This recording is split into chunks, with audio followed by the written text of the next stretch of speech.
Well, good afternoon. Thanks for joining us. If you just have, it is just on 2:30, and you've joined us because obviously, like everyone else here, you're interested in watching St Austell play True Valley, the current league leaders after one game in South West 1. It is 2:30. Kickoff is scheduled for 3 o'clock, and as you might be able to see on the right hand side over there, there's True Valley getting warmed up. And if I pan around just to the left, you'll see there are the Saints boys. And what we'll do before 2:30 is, before 3 o'clock, go through the teams a couple of times, talk a bit about who's playing today.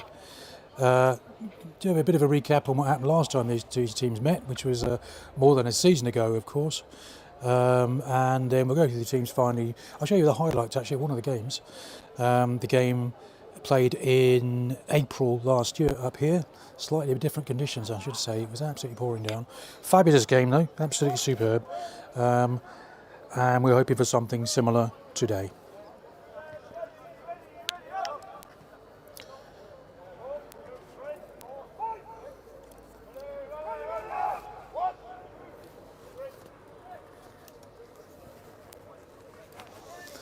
Sorry, just rejigging my headphones.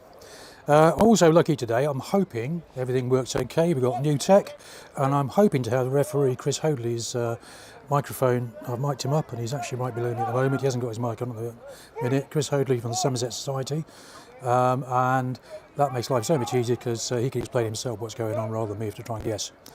My name's Graham. I'm going to be with you right through till the end of the game, which we're not sure what time it'll be. 3 o'clock kick-off. We're looking at something like 20 to 5, quarter to 5. Just in time for you to get home and watch England against Argentina, of course. So, hello, a couple of hellos, anyone watching. Hello, first of all, to the, some Musketeers, I suppose, the 4 Musketeers over in Bordeaux, club chairman Paul Hayes, with, I think he's got 3 others. He's got it's 2 Welshmen, Di and Al Cummins, and of course Rob, the first team manager, over there visiting all of the art galleries and museums they can find in Bordeaux. And then unfortunately they weren't able to get tickets to see any of the decent games, so they're going to watch Ireland against Romania and then Wales against Fiji, which is a bit unfortunate for them. I'm sure they're having a great time. So hello to you guys. I do hope you're enjoying it. And best of luck to both of the sides today. I'm one of those things where you realise, when you see, like, I watched a bit this morning and Italy playing Namibia, you realise that sometimes the lower sides can up their game. So you never know, do you? Right, hello to Brian and Lisa on holiday in Greece, where they seem to live permanently. I'm sure Brian's got a villa out there. They're watching at one of the bars with a few of their other good friends, so hello to you. So, and I know you can send your best wishes to the boys today. By all means, make a few comments if you like on YouTube. But keep them decent, please, and if you do so, with a bit of luck, I'll read some out a bit later on. Also, special mention to Julie, and I don't know if she's watching just yet, but I'll say again, hello again a little bit later. Julie White is currently in Derriford. She's recovering from surgery. Due to go home pretty soon, Julie, so let's hope she's fully on the mend. And I know Andy's with us today, and I know they'll be watching for already the 3rd time this season, which is pretty good going, isn't it? Regular customers. And a special hello to Fred Woods, who's currently in Bodmin hospital recovering from when he had a stroke a few weeks ago. Fred's on the mend. It's really good news. I went to see him this week, and while he's not able to get to watch the games, I know we've taken them in and showed him the highlights, and he's absolutely loved it. So get well soon, Fred, and loads of members of the club sent the same message to you. So best wishes. Right, let's have a very quick look at the teams today, starting with the Saints boys. 1 or 2 changes from last week, talk them as we go through. So front row is the same as last week. Dan Jobe, Pete Harris and Charlie Nicholson. And the second row, Joe Maunder makes a return. I'm just hearing, I've got a little bit of echo somewhere. Just want to check I've got volumes turned off in other places. And Joe Maunder makes a turn to the second row with skipper Mark Vine. In the back row, Rhys Daniel continues in the blind side. Cam Taylor returns from holiday to take up his regular place at open side 7. And Alan Keller makes a welcome return at 8 in the absence of Carl Marriott, who played last week. In the backs, the same as last week, I think. CJ Boyce at 9, Matt Shepherd at 10. On the wings, Matt Bullen and Danny Tyrrell. The St Austell pocket battleship, as I heard him describe last week, and that was from one of the Brixton boys. In the centre, Sam Parsons and Ben Plummer continue with the fabulous Archie B. He's got a lovely try last week, Archie, playing at fullback. And on the bench, Matt Boothby. Well, and I think he considered himself a bit unlucky. Al had a great game last week, but he can't train every day, so he's paid the price a little bit. And, of course, Fraser Nuttall. For Chew Valley, today's side, the front row, Ray Parfitt, Jack Monk and Jonathan Eves. In the second row, Matt Daly and Matt Blacker. Back row, Tom Waddington, Jamie Collier and number 8, Scott Parsons. In the backs, Ben Mead, and at 10, Dan Gatton at fly half. Played last year, of course, against us. Really influential player, played very well indeed. In the centres, Miles Morehouse and Joe Cowell with Joe Webb, and Harry Stride on the wings with Tom Bryan, who was one of the leading point scorers for Chew Valley last season in their first season at level 5. Plays fullback. On the bench, Joe Wooler, Louis White and Charlie Shallcross. And I would say at this point, as I always do, that please be aware that I don't know the Chew Valley players that well. Sometimes they don't wear the shirts that are published in the programme, so if I get your name wrong, I do apologise. I'll try my best all the way through the game, I do. And secondly, just be aware that just sometimes these things, there are errors here and there. This isn't the BBC. I'm cameraman, commentator, sound engineer, computer operator and chief cook and bottle washer. So if something goes wrong, what I tend to do is just record the game, and then I will put the highlights of the game on YouTube tomorrow, so you still get to see it, even if for any reason we should lose the live signal. But I'm going to try not to do that. But be patient, please. Right, there's the teams. We'll go through those in a little while. Again, just before they come out to kick off, as you see the warming up, only about 20 minutes to go. These two teams first met, I think historically first met 2 seasons ago when they were both playing in Southwest 2 West, and during that season they met twice, once in October, where St Austell scored a famous victory against a good side, winning 9-16 away, because they don't lose at home very often, Chew Valley. And the second game was up here in St Austell, where the final score, in an absolute humdinger of a game, final score was 31-27. So St Austell beat them twice 2 seasons ago, and of course at the end of that season, St Austell finished 4th in the league, and the 3 teams above them, which was of course Chew Valley, Devonport Services and one other team from Gloucester whose name's gone out of my head, all went up into level 5 playing Southwest 1, and then St Austell won that same league last year, and this is their first home game, second game at level 5 in Southwest 1. So they meet again 1 season apart. But I'm going to show you just the highlights from the game in April 22. It's only 18 months ago, you think about it, where St Austell were ultimately just stole it at the end, winning 31-27. Enjoy this.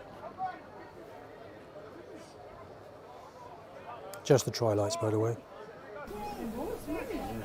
That's what, 6, 7 attempts, and every time they've been repelled so far. Numbers. Yeah! Off and go wide. And with one part of the picture I cannot get to unless I do this. Cleanly taken in the middle, and Chew Valley get a drive on there all the way to the line, and he goes long, taken cleanly by Adam Keller at the back, and Ben Plummer gets away. He scores.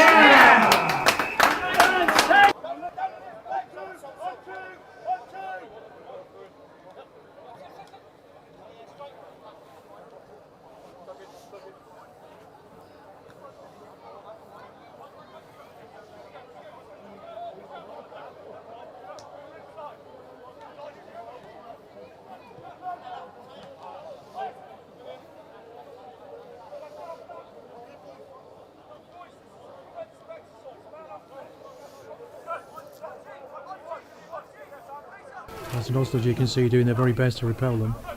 And Mead dummies and goes, and he scored. Difficult man to stop. Gatton, he moves the ball so well. And Miles Morehouse takes an outside arc, and he's going in. Big strong fullback, difficult stop, that 5 or 6 metres out, looking to go, taken cleanly by Violence, not looking to get that going forward. And they do so even though Chew Valley piled everyone in behind, but they've moved it at pace, close, and they go over and score in the shape of just beating CJ Boys, which not many people do.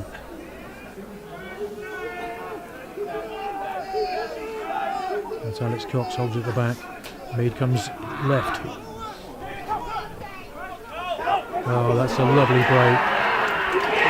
Cracking try. Good defend once you're moving.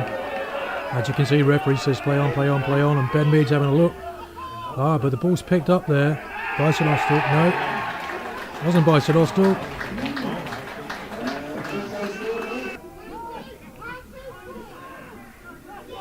Ben Mead can't hold it. Chris Ashwin does. He's away. Is he going to get caught? I don't think he is.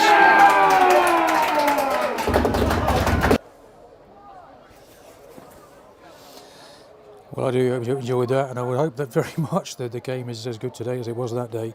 Chris Ashwin just stealing a try right at the end there to give St Austell a victory 31-27 in April 22. And there you can see the Saints boys in front of the gym just getting warmed up. They'll be doing the contact work in a moment's time, probably now, and then they'll go off the field into the back in the changing rooms before they come out for a 3 o'clock kickoff. One of the remarkable stats, I suppose, thinking about it, is on that game, which was just about 18 months ago, of the players who played that day, Chew Valley have 10 players, of the same players playing today, and St Austell have 12 players who played in that game in squad today, which I think is probably a testimony, one of the reasons why both of these clubs have been relatively successful in the last 2 seasons, because of that continuity and homegrown players.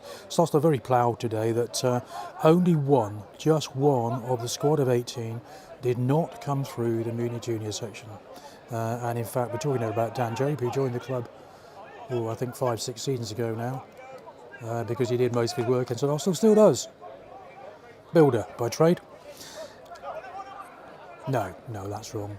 He's a prop by trade and a builder occasionally.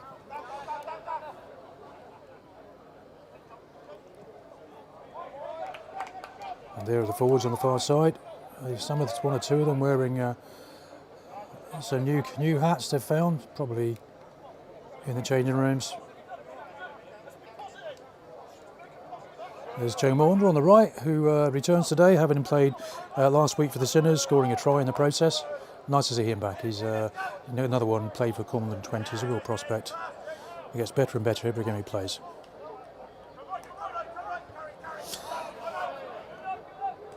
I think St Austell expecting, obviously, their pre-match lunch, as there always is for the home games.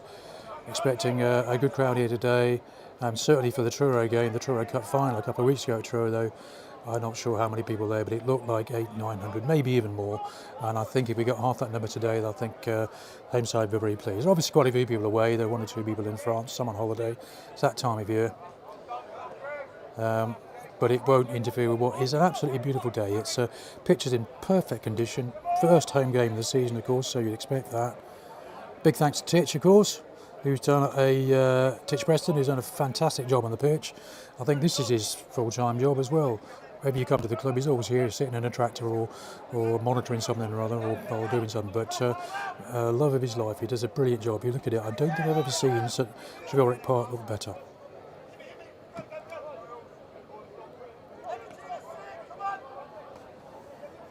Right, I'll leave you with a bit of sides getting warmed up. With kick-off due, I make it 15 minutes time, so they'll be out here for another 7 or 8, go in for the final chats and warm up just before kick-off. Once again, do you want to leave a comment on YouTube, please go ahead. I try and read them as I go along. First from Sid Venner, he said, good luck to Adam Kello. Adam today, Adam of course is a long time servant of the club. I think he might be probably the player who's played most for St Austell. He started playing here when he was about 5, and that's probably the best part of 30 years ago. And I don't think he ever misses apart from when he had one injury, serious injury. He last season decided that, one or two reasons, but mostly family commitments, that he didn't want to commit himself to playing for the first anymore. So he took up coaching and playing a role for the Sinners, the second team. But he's playing today, and it's great to see him back. And you just know for a fact that he'll have a blinder. He always does. Never gives less than 110%, Adam. Long time serving the club, and of course a club sponsor. So good luck to him. Thanks for that, Sid. Much appreciate it. I'm sure he does as well. Not a hint of sarcasm in there. None whatsoever.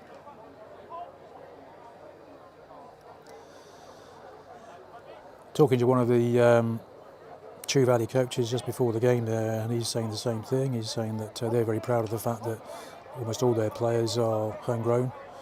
So one or two have joined from other clubs, but it's very different from. Their club is just to the east of Bristol, obviously in Chew Valley, the Chew Valley Old Boys RFC, and obviously in the Bristol area there are, I don't know how many rugby clubs, but probably more than there are in the whole of Cornwall. And it's very competitive, very much so, and very healthy, and that's Lee FC.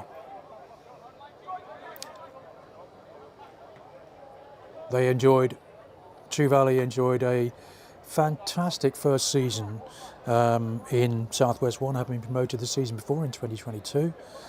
They actually finished second, only losing out to Camborne. I think they were something like, I'm not sure exactly, but about 9 points behind Camborne at the end of the season, and a further 9 points ahead of the team in third place, who I think might have been Brixham. It was Brixham who St Austell played last week. They lost 6 of their 22 games in the season, won 14, and have a very, very impressive home record. And they continue that this season, where last week in the first game of the season, they dispatched Oakhampton by 80 points to 6. Now, you look at those sort of scores, you think, well, Oakhampton can't have had a full-strength side out, but according to Oakhampton, they did. So that was a very, very impressive victory, and I think today it's hard to call. St Austell, of course, also had a tough game last week. They drew 34 points all away at Brixham. The first game at Southwest 1, first game in the history at level 5. And I think most of the St Austell players and supporters thought they should really have just about pinched it, because they were 14 points up with about 7 minutes left, and Brixham never gave up and scored 2 tries at the end from their very impressive young centre. So the final score with the last kick of the game became 34 all, and there were a few sort of bowed heads thinking, how did you lose it? But you can't ignore the fact the final score was 34 apiece. That said, St Austell would, I think before the game, realised they were in for a tough old game, and they performed very well indeed. I mean, they were, I think, probably had the edge in possession and territory for most of the game, and defended very well for long periods, but then I think probably a slightly bigger physical side and physical fitness in the end told, and Brixham came back to deservedly draw the game. Good luck to them. I mentioned Camborne a moment ago. The other big game, of course, in Cornwall is Camborne at home to Redruth today. The first time, of course, Camborne for many years have been back up in the National League. So National 3 West, Camborne against Redruth. And I know that game kicked off at 2 o'clock, so I'll see if we can find the score for you in a little while. But that was promises to be a humdinger. St Austell played both Camborne and Redruth pre-season, in pre-season friendlies. Both games were very fast, very competitive, and on both occasions the senior club Camborne Redruth won the game by something in excess of 30 points. But St Austell benefited enormously from the really tough test early on, and I think stood them in good stead for the following week where they played Truro in the cup final, winning that 22-39, and then of course last week was the first league game of the season, which they drew 34 all. As you can see, that's Chew Valley going through their paces. They play in green and black. I remember them playing last year. They had a very strong set piece, big strong number 8 who carried very hard indeed, and fullback and wingers with sort of serious pace. And the game was controlled really well by their number 10, Dan Gatton. I think that's him there with a distinctive hairstyle. I think fairly soon I should have referee Chris Hoadley's mic on board, and I'm looking forward to that because it makes my life easier and you can hear exactly what the referee's decisions are during the game. It's one of the things that the South West Referees Society asks us to do now, is that we record the games, and if we possibly can, also mic up the referee, because it helps with them to improve what they do week in, week out, and they do such a good job. Yeah, that's Chris now just sorting his mic out, so you can hear a little bit of interference.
As you can see, that's the True Valley boys off into the dressing rooms, gone through the warm-up. Saints boys still in the field.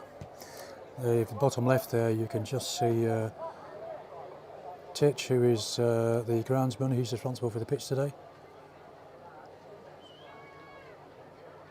And one or two of the home and away supporters enjoying the sunshine today. Probably not quite as warm as it is in the south of France, in Bordeaux. But there's a better standard of rugby here, so we'll make do.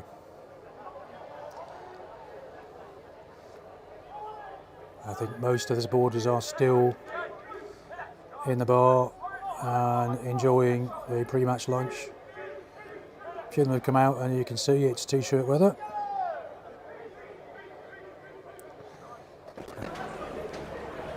And you can probably hear now that additional sound.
I do apologise if you get a bit of interference from the referee's mic. He just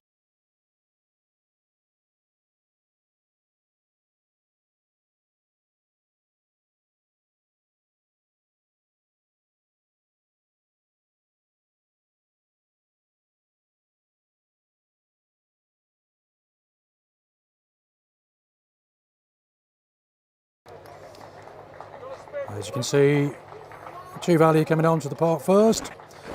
Looks to me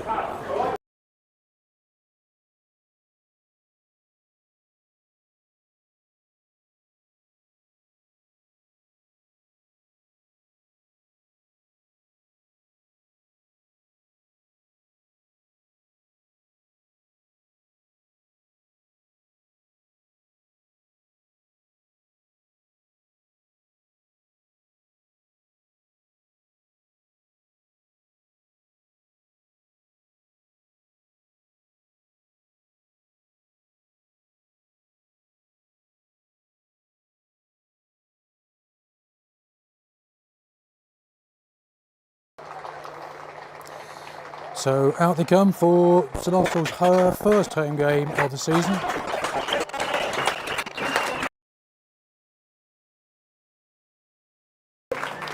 And there is referee Chris Hoadley, and I do apologise if I get a bit of feedback from his microphone. That's sort of inevitable, but I'm hoping it's going to help enormously with understanding of the game. And it is being recorded. My shirt shrunk. He says his shirt shrunk. I don't think that's the case. There's an alternative to that. So here we go. Dan Gatton, due to get us underway. Chew Valley playing left to right. You ready, fellas? You ready? Almost no wind.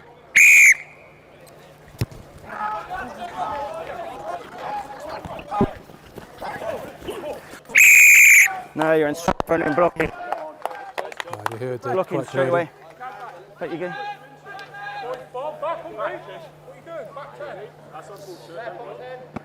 Adam Kelly took the ball. And Shot. somebody ran in front of him, and the referee says blocking, so I think probably the first chance for Chew Valley to have a shot at goal.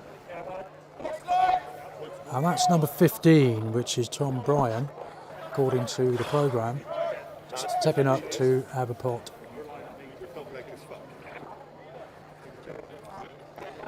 An attempt to give Chew the advantage very early on in the game with only a minute played.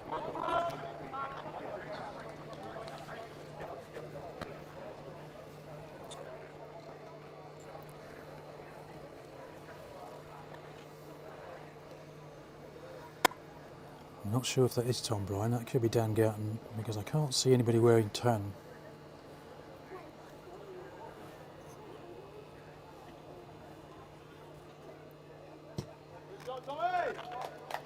And I think that is Tom Bryan, as somebody shout, good shot, Tommy. Get started. So with only a minute played, Dan Gatton puts Chew Valley into a 3-point lead. And that gives Matt Shepherd, the St Austell player coach, the opportunity to restart from him.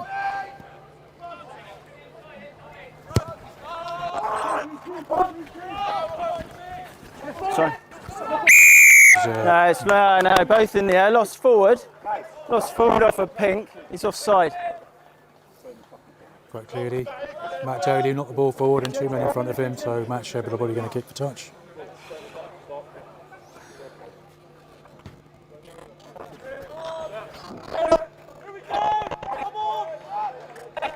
Key over the game, particularly for St Austell. One of their key players, of course, is skipper Mark Vine, who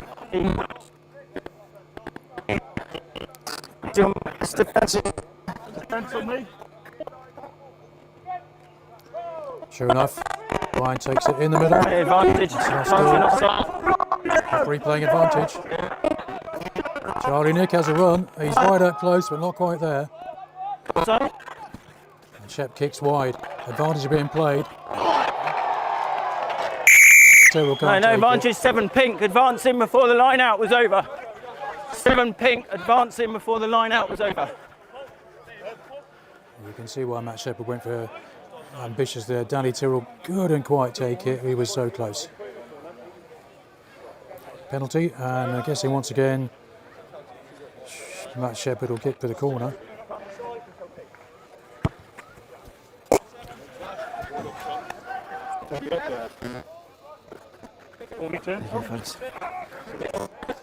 There is a bit of interference from the ref's mic, but stick with it.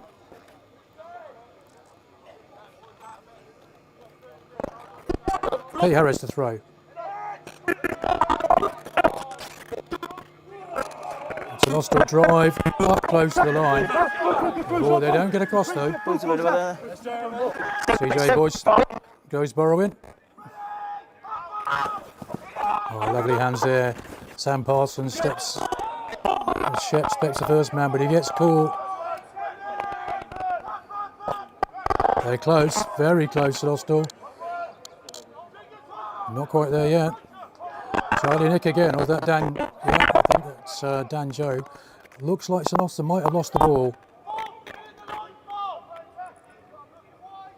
Yeah, turnover there. And beautifully cleared by Dan Gatton to take the pressure off. Yeah, it's all good.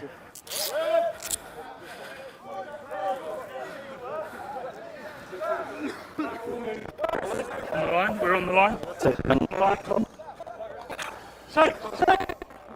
Pete Harris. But he couldn't throw because the referee's got his hand in the air saying, hold on. TMO, because he's behind me. No.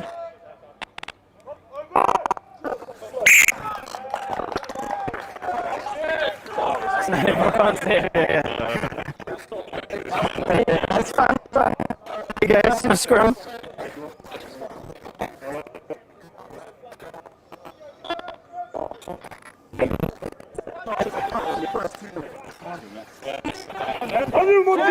HB, Tom Waddington. Take to sir. Yes, Johnny. Yeah, I'll set the table. Apologies if there's any choice language here. Fine. First jump of the game.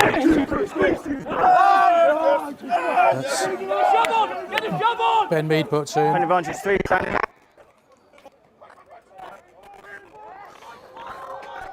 True Valley do what they do so well up here.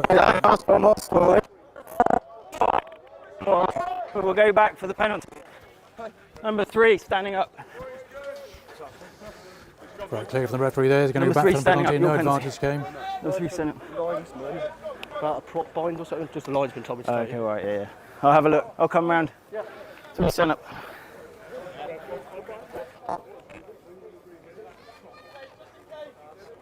Get tight on that scrum, boys. Reece Daniel having a quick word with the referee. That's a lovely boot there, absolute cracker. Dan Gatton, the Chew Valley skipper, puts the ball probably 50 metres upfield. There probably is you can just see from the touch judge's flag there, probably is a slight breeze blowing left to right as we look. So Jack Monk to throw.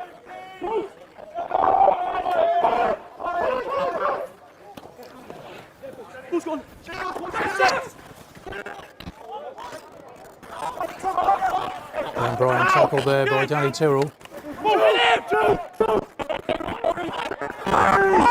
Oh, that's fine. No, you're fine. You're fine.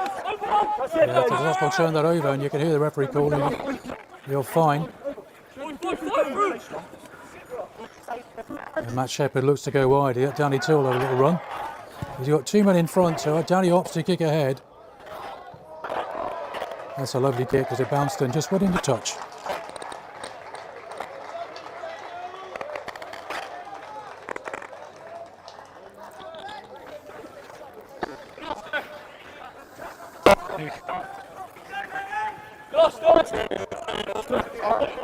Billy, a bit louder.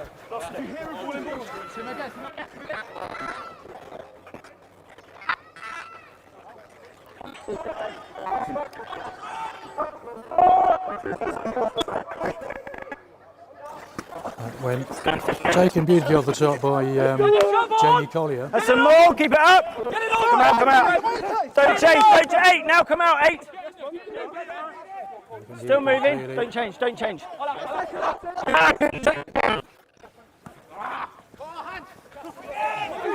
Dan Gatton did beautifully there. Keep that ball moving. There's Dan Gatton there. There's a little run. Caught by It's off his foot, off pink foot. Pete Harris. Max Bullen. No, he's on the ball. Hold on, 7. Max Bullen penalised for holding on. And it means Dan Gatton the chance to kick and relieve the pressure. No, it came off his boot. Yeah, he rucked across. Let's go, Arch! That's another beautiful kick. That's not Dan Gatton. That's Tom Bryan. He looks very similar.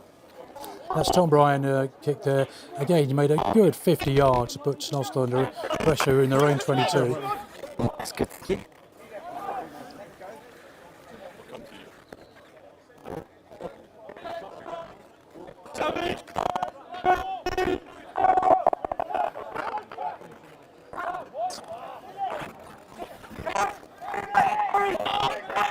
Taken by number 8 Parsons.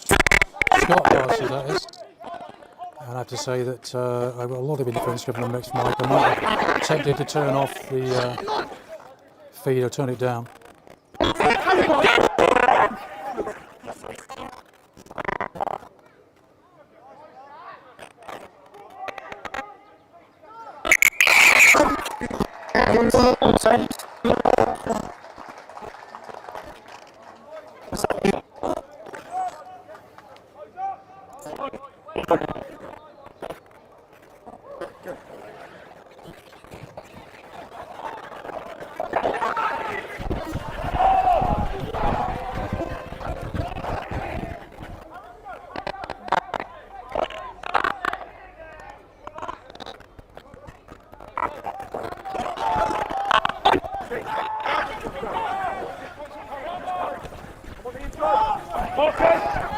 Go around the next time, 6. Sammy,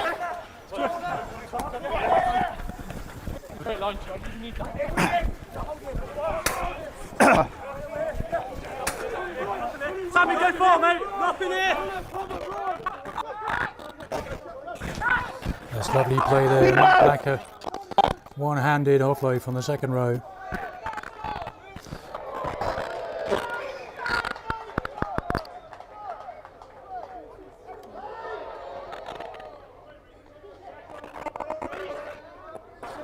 That's left with Joe Webb unable to take the pass.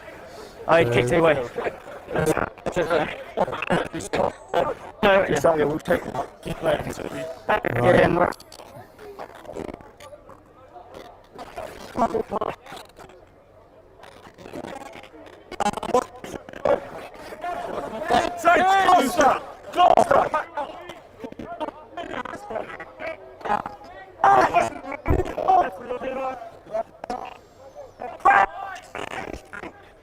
Right.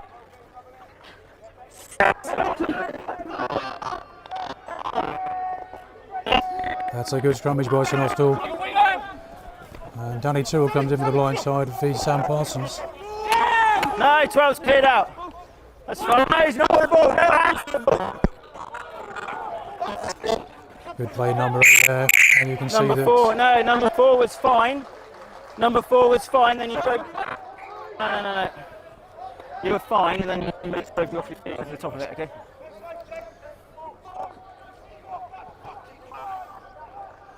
well, the first 15 minutes have been a bit hair and scarum, apart from the early penalty from Tom Bryan. It's been end-to-end stuff, both sides prepared to run the ball. And currently still 0-3 to Chew Valley. Matt Shepherd has kicked long to the left-hand side, and Max Bullen's there. But it's taken by the right winger, who gets the ball, man and ball.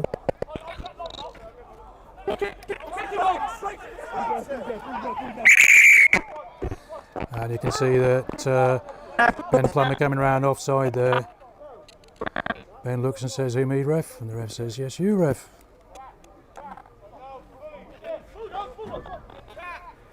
He wasn't offside, he came through the side of the ruck.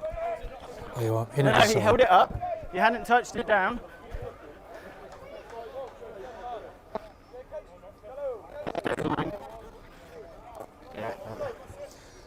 Yes, fellas. There goes. So Chew have a line out, just on their 22. And Jack Monk to throw. That's okay. Taken very cleanly in the middle there That's by fine. Matt Blacker again. Stay red. It's out inside. That sort of went straight up in the air. And Yeah, he was inside.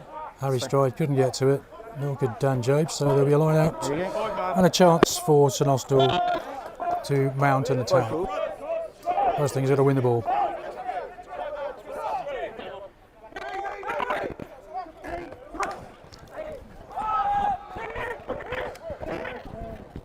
Adam Kello does the job. Sam Parsons in the middle, we've got close support. There's Kello again.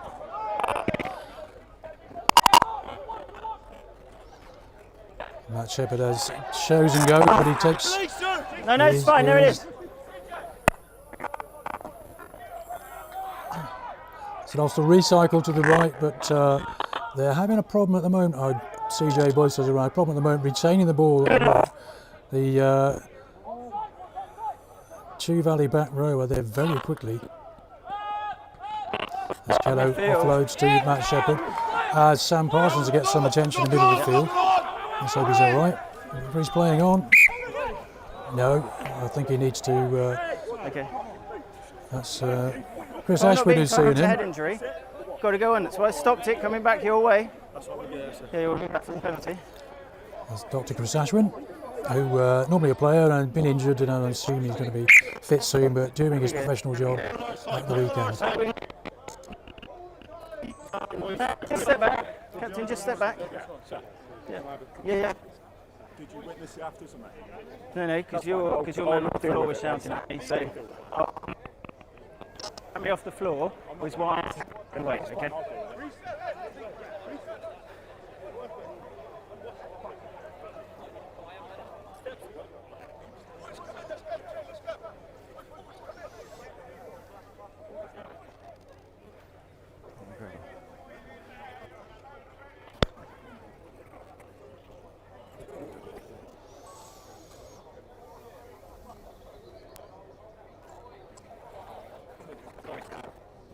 Okay, so I should have stopped it earlier. I didn't thought they were coming back so quickly.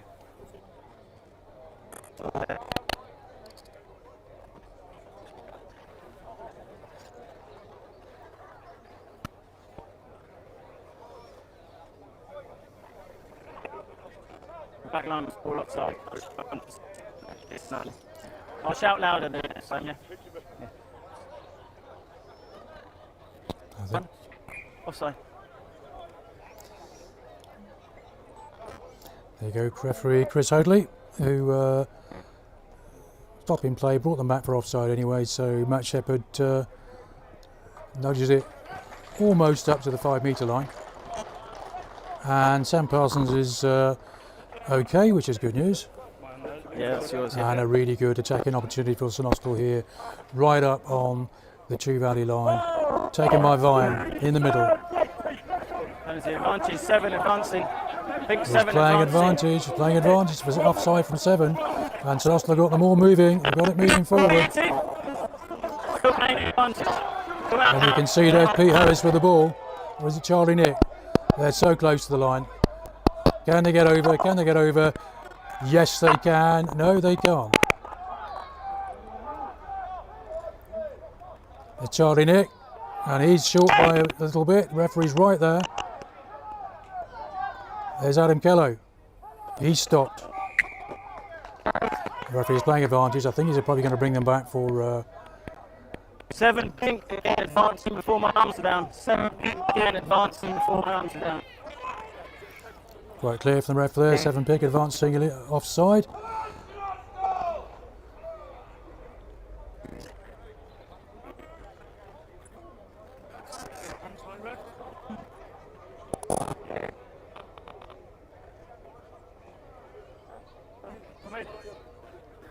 What's your mark there, fellas? If you want to take a step.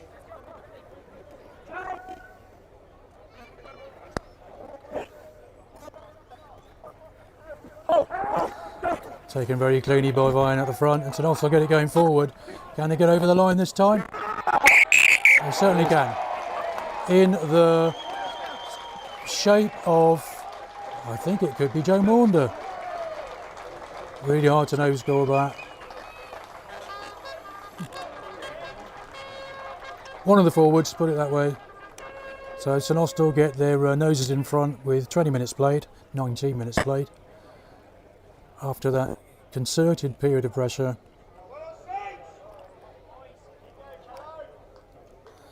And Matt Shepherd has the opportunity to add the two from way out on the right hand side.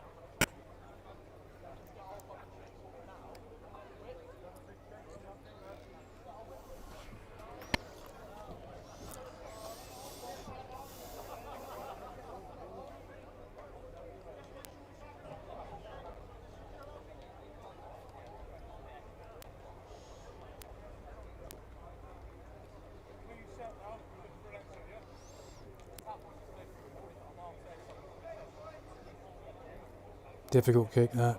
Watch for the flags.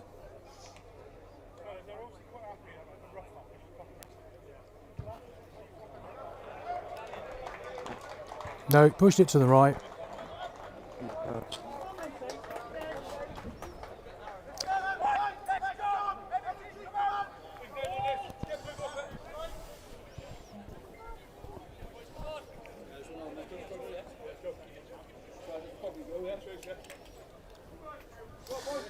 Really not sure who scored that.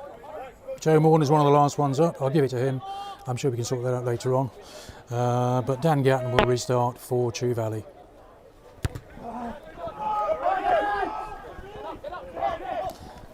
Taking Ryan, offloads to Rhys Daniel. Because it's best to go through Matt Doty, but he's a big unit.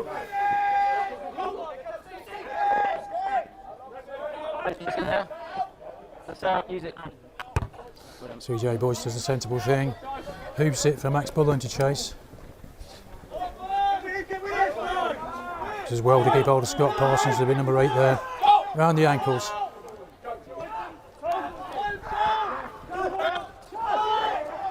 Now release tackle! Hey, release! Adam Keller having a bit of a wrestle match with Jack Monk. And Scott Parsons again.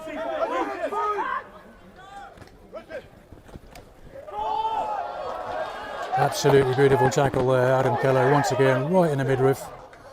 Never lost it, has he?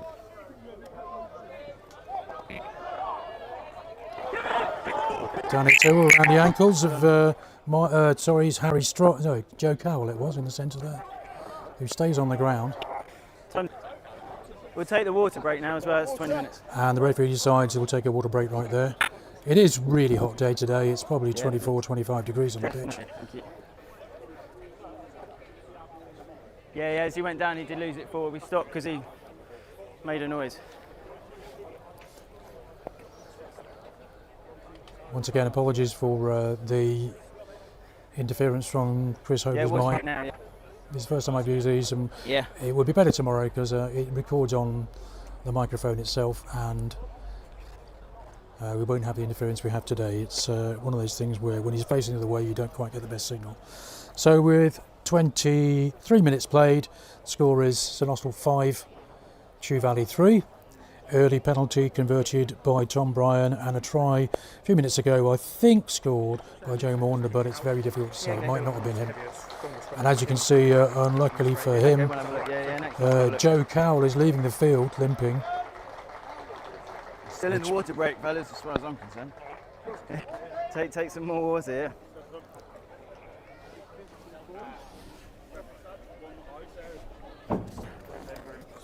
Yeah, that's why I shouted to the 9 to use it. Yeah, he didn't have it, like, it was just sort of. Yeah, I shouted to the 9 to use it, and he cracked on because it was out. Yeah, it was fine. I saw it better, yeah.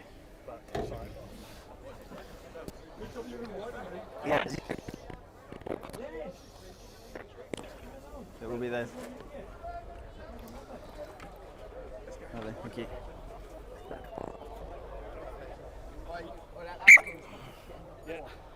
Time's back on. Yeah, that's fine.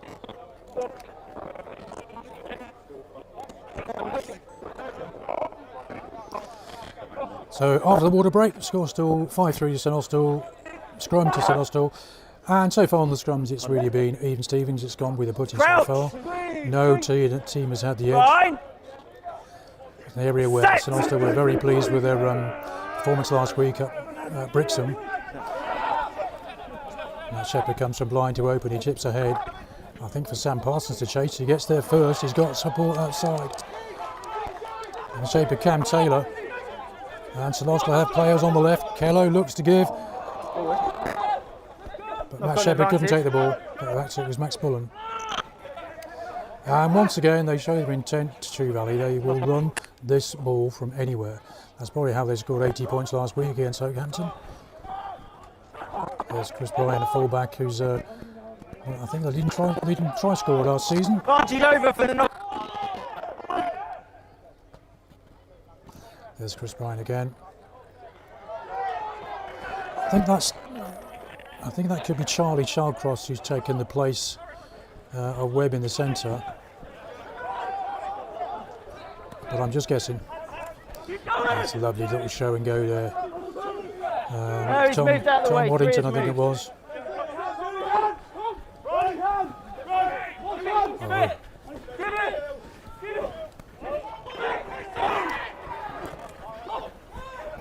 Some desperate defence here.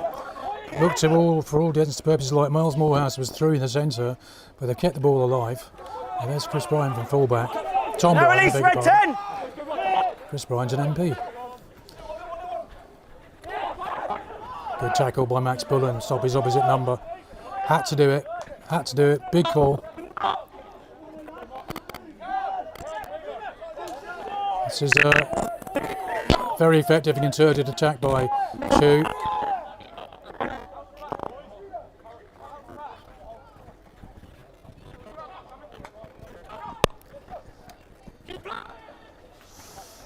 It's Miles Morehouse again, wearing 12.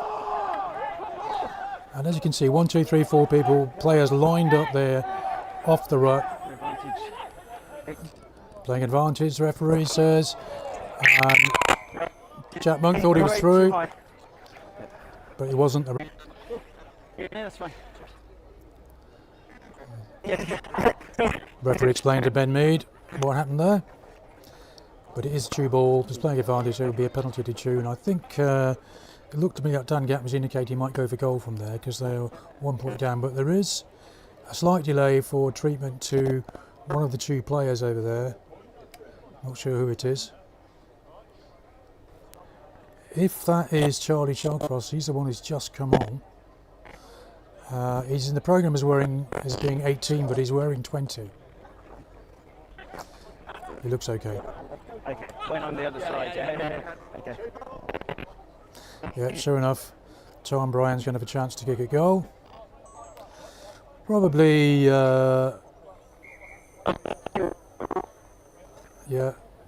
probably 26, 7 metres out, allowing for the angle. Kicking with a slight breeze is back, but nothing major, it really isn't. Kick the first one, roughly similar position. This to restore Chew Valley's lead.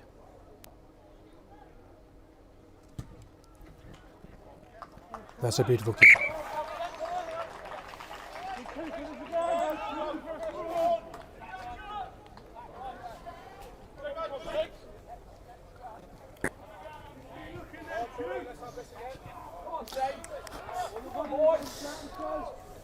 So 28 minutes played. The score is St Austell 5, Chew Valley 6. 2 penalties to that man, Tom Bryan, and a try, we think, possibly to Joe Maunder, but we're not very sure. So Matt Shepherd to restart.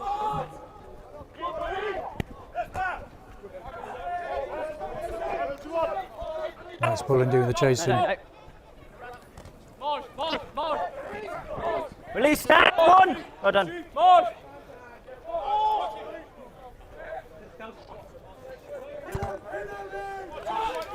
That's straight up there from Ben Mead. But Archie Bees couldn't get to it straight away. And Matt Shepherd gets man and ball, but he keeps the ball.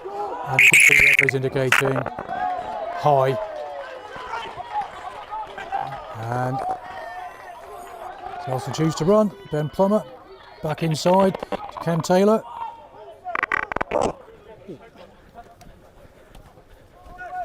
Shep shows and goes. He makes the break.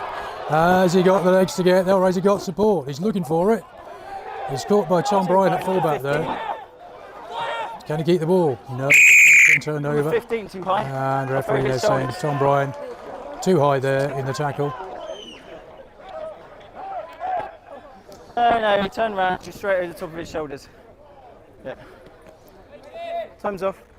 Tom Bryan seeking clarification. He thought it was a fair tackle. The referee explaining. When he turned round, you're over the top, round the neck. No. Time's off, sorry. Time's off. Yeah, you get it again. Yeah, I've already switched the time off. No, time is off.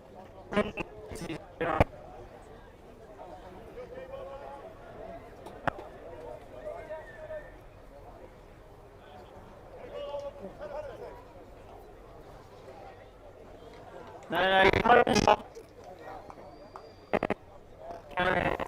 Yeah.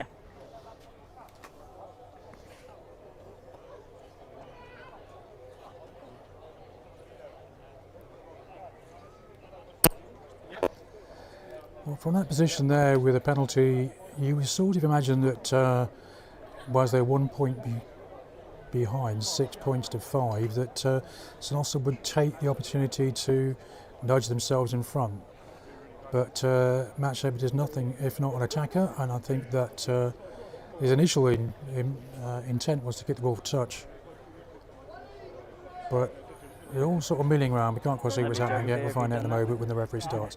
We're waiting because Jonathan Eves, who's down there on the left-hand side, is receiving attention from the physio. He looks okay, which is good news for everybody. Yep, back to his feet. Water off, please, fellas. And sure enough, Matt Shepherd squares up to kick the ball for touch. Here's the mark.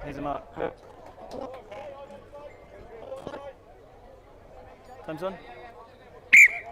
15 too high. Very clear from the ref, 15 too high.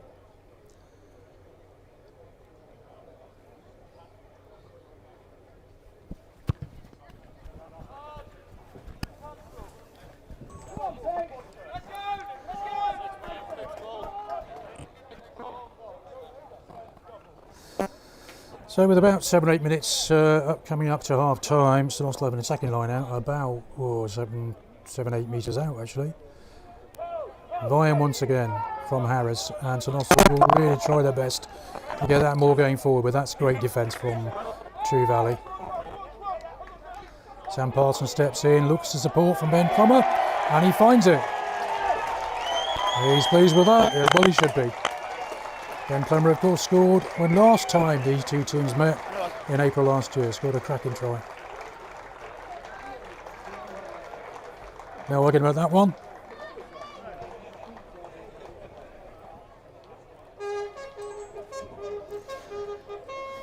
That's Andy Stevens on the bugle.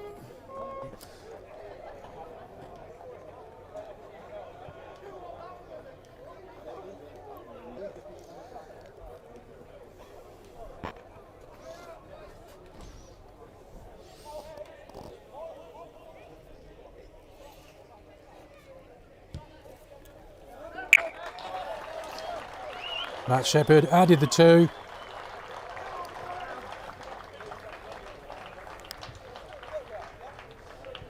So St Austell moving to a 12-6 lead.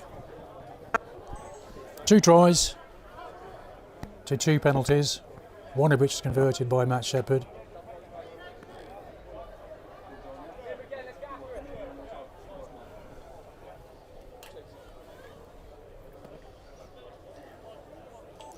I think that is Tom Bryan, the fullback, who's due to restart. Big boot.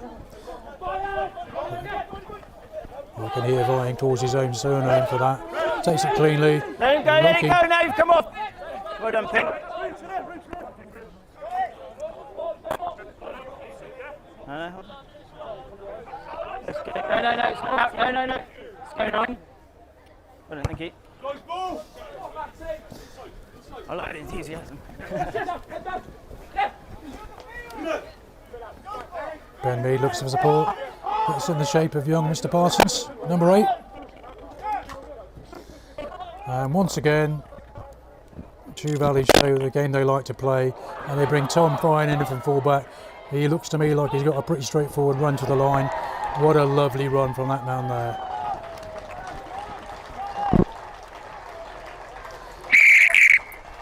Came in at pace, sidestepped twice off his left foot, and strolled in under the posts. That's how you do it.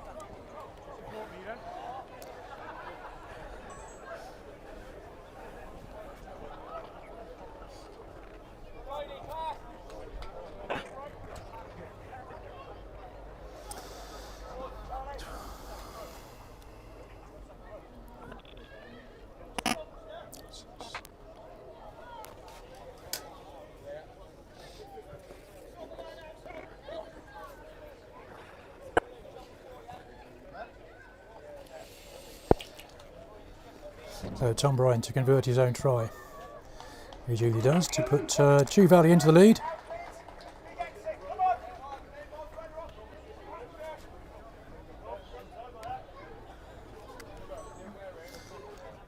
With 36 minutes played. And we got 36 minutes played in the first half. That's Chew Valley's first try with 2 penalties and a converted try that makes them lead St Austell by 12 points to 13.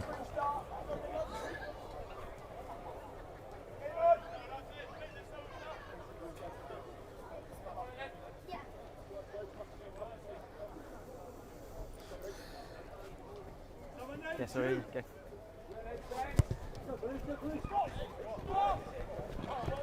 Oh, well played, Max Bullen. Chases everything, that young man. As Pete Harris has a look, thinks he's a centre. Could well be, actually. Still going strong, and he's got close support. And St Austell bring it back left. Shepherd feeds Vian, who's like an antelope there. No, it was around the body. It was, no, I have not. I didn't even. And the referee's going to bring him back. I think he's saying that was a forward Yeah, I'm pass. thinking about it. Should have done forward. Yeah, quite clear. So tall.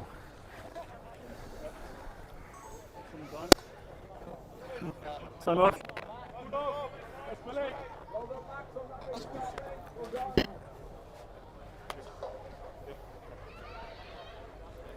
Time's off at the moment, fellas. At this rate, England will be still there.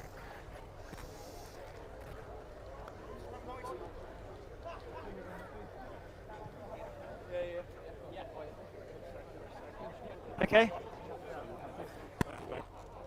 In my mind, yeah. Right, but yeah. Yes.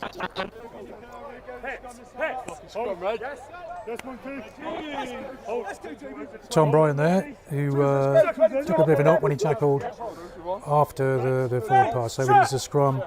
Crouch! Ben Weed put in about 5 minutes inside the round 22. Set! So Austell will be very keen to get some form of score just before the half-time break.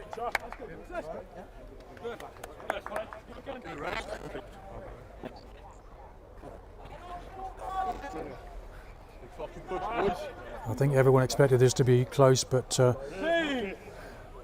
it's not this close. 1 point separates the Tides. And they played last time they played 2 seasons ago. Crouch! One game there were 6 points, Fine. the other 7. The other game there were just Set! 4. So they're 2 very evenly matched teams historically. That's a good little nudge from St Austell there. But the ball, but it's been rotated. Still moving.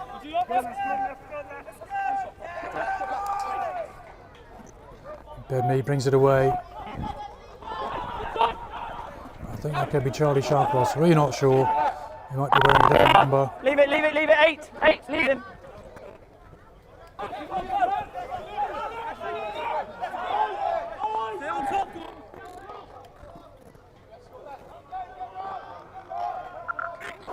No, he's moving. No, that's fine. Yeah, let off him off his legs now. Lovely tackle by Adam Kello. 9. Stop complaining. Dan Gatton catches it, goes down, stands up and keeps the Not ball. on the ball. And Ben Mees says, let's play down there a bit.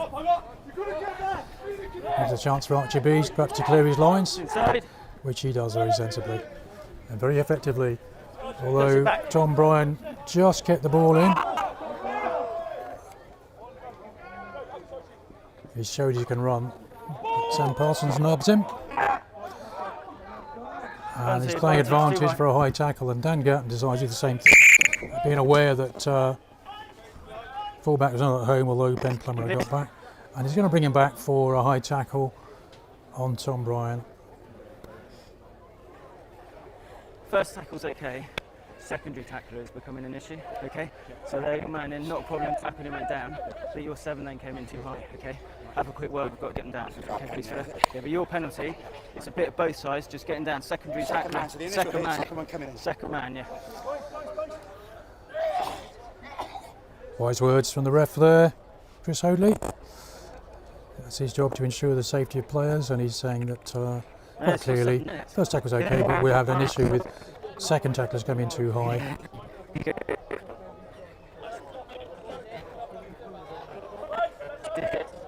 There's Chris Bryant, sorry, I keep saying that. Tom Bryant, he just scored absolute crack of a try about 3 or 4 minutes ago from his own half. And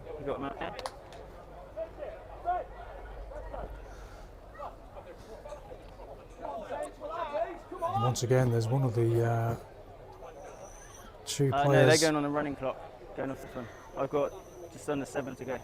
Okay, referee index telling us that he's got 7 minutes left before half time. 7 to go.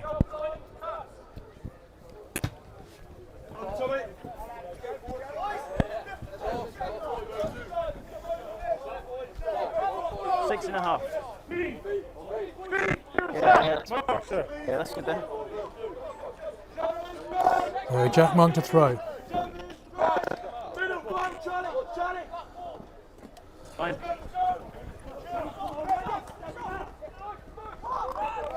They've used that crash ball in the middle on several occasions. Very effective. That sucks in 2 defenders, and then if you want to win the ruck, lovely continuity. That was a little short pass from Dan Gatton. There's the danger man, Chris Bryant. Tom Bryan, I'll get it right in a moment.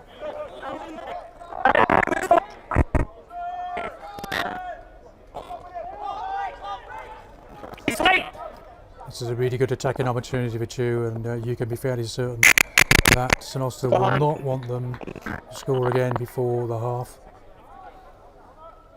Jamie Collier thought he was in there, but the referee indicated crossing, so the penalty to St Austell. With probably 5 minutes or so to the half-time break.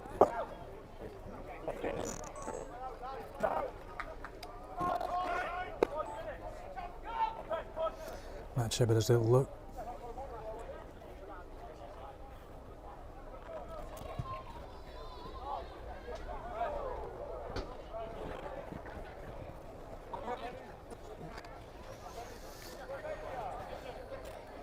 So approaching a half. Score is St Austell 12, Chew Valley 13. It's a warm day.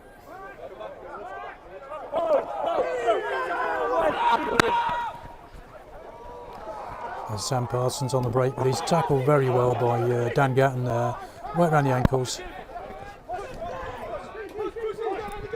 Archie Bees, he's not had a chance to show his paces today, not yet. No, you can see that. Ball's in, you're coming through, you're kicking the ball. Kicking the ball away.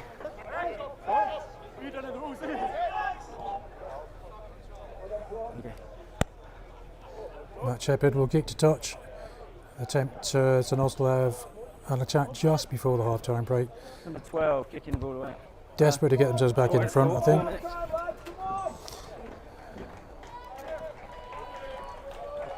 I don't think I'm giving anything away by saying that these are 2 very evenly matched sides. There's really nothing in it. Nothing in terms of territory, nothing in terms of possession. You know, St Austell have scored one try more, but I know you can hear that Matt Shepard asking the ref, Chris Hoadley, how long he's left. Still got 3 minutes.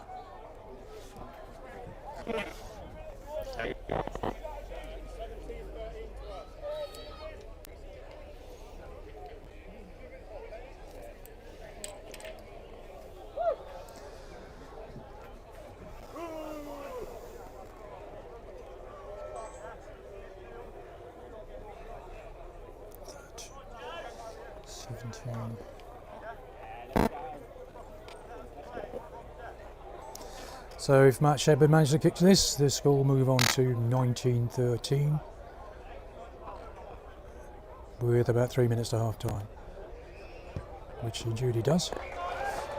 St Austell 19, Chew Valley 13 with about 3 minutes to the break. Once again, apologies for the interference from the referee's mic. We got him most of the time. I think it's worth sticking with it, but I would remind you that when we have tomorrow, when I do the highlights of this, there won't be interference because the mic is also recording on board, and what you're hearing is the break-up when the referee turns exactly his back. 2 minutes, yeah. 2 minutes to play. He's had a fine game. That's Chris Hoadley. Done really well explaining everything. Not me to judge, but you know from the players' reactions. Adam Keller takes it, and that Shepard clears.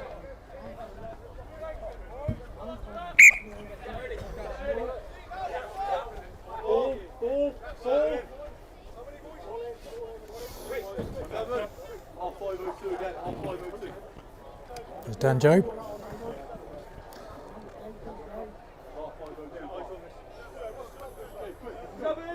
Seven, they've called 7. It's also line out, Western a penalty. No, I beg your pardon. Joe Morner wins it, looks for St Austell to go wide, and Sam Parsons has got support in the form of Archie Bees. Archie said it looks like one of those players, always looks like he's got an extra gear, but he's not really had much chance to show that today. That's clearly offside in the backs there, the referee playing advantage. Cam Taylor taken down by the collar. Referee's going to his pocket, and I think that's quite clear. Number 8, Scott Parsons, he sort of lunged for it. It wasn't intended, but he quite clearly taken high.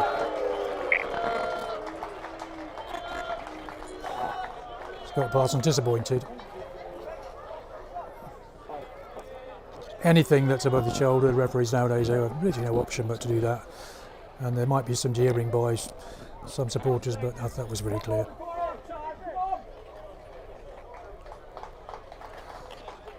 I'm guessing about a minute to go. This has put Matt Shepard in a bit of a dilemma. Does he so far he's kicked for the corner, but he's not sure he's got the opportunity to. No, he's got the kick into the ounce. He's going to have a pot at goal. It'll probably be the last play of this half, so he didn't have time to kick in the corner and attack.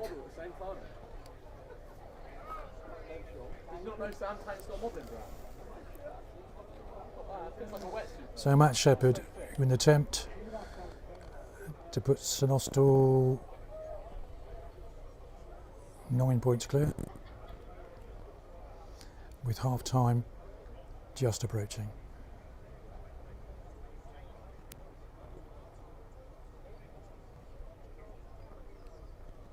Difficult kick. And the flags stay down. And that's the half time.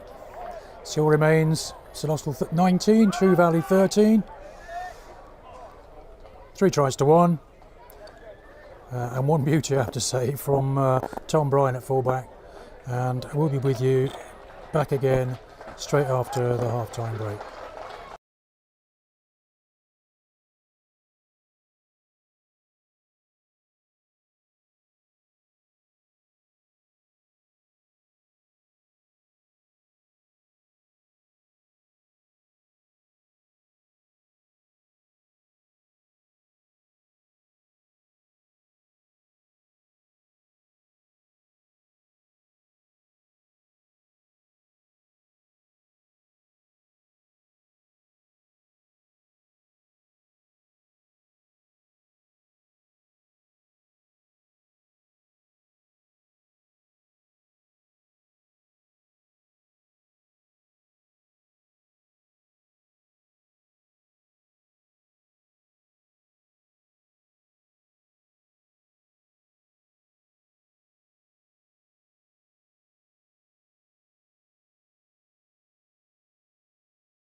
Steady.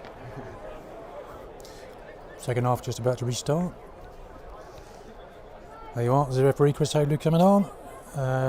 True Valley went across to the right hand side of the field over there, didn't leave the park at all. But they did find a bit of shade sensibly because it is warm out there for a September day. And St Austell went back in the change rooms and Chris Hoadley just called them out. So with the score at 19-13 to St Austell, about to restart the second half, there's Mark Vine leading them out.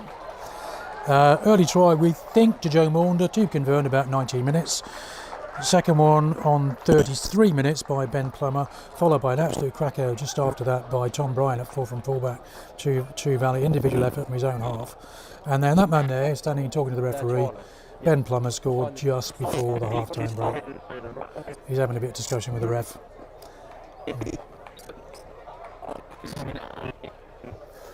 Once again, apologies for the interference of referee's microphone. It's one of those things when it turns away, we lose the signal a bit. But it will be okay in the highlights of the game because it's recorded on board as well, so we won't have that interference. So once again, hello to all those people watching abroad, Brian, Elise and all the other guys up there in Greece. Paul, Mr. Daniel and the Welsh duet.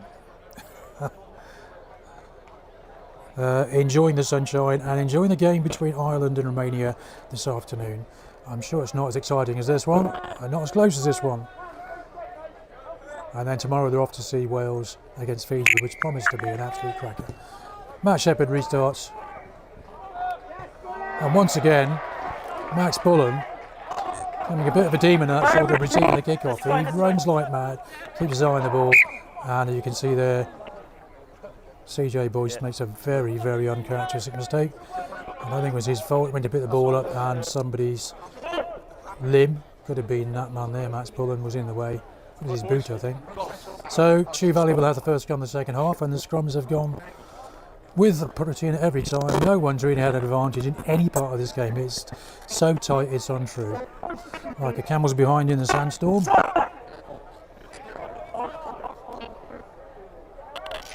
Ben Mead to put in. The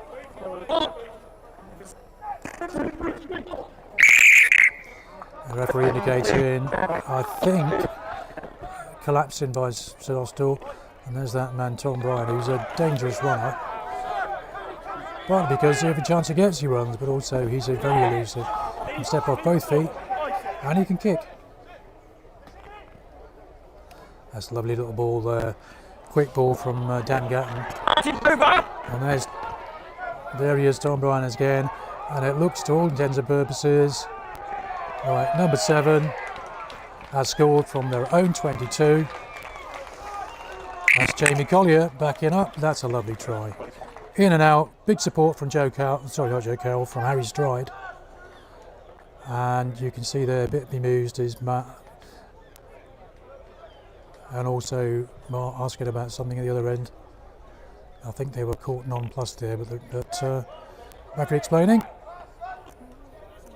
No problem, says Mark. Okay. Number two from what I saw, he just dropped his knees. Back. Referee Chris Hoadley explaining there. Done that really well through the game. If Skipper's have a chat with him, he's more than happy to talk to them. Some referees don't do that. Some will say captains only. So that's Chris Bryan. Now I mistakenly, I beg your pardon. Yeah, it is Chris. Tom Bryan. My apologies, Tom. To try and put True Valley back in the lead. Which he does. Score moves on to St Austell 19, True Valley 20. So how I saw it is you two were fine, then your hooker lost his feet and seemed to drop, and then it took you two down the field. You can hear there Charles Nicholson asked the referee what happened at the collapse scrummage, why he was penalised, and he said he lost his feet, went down, and therefore was penalised. And True took a quick penalty, from which they scored.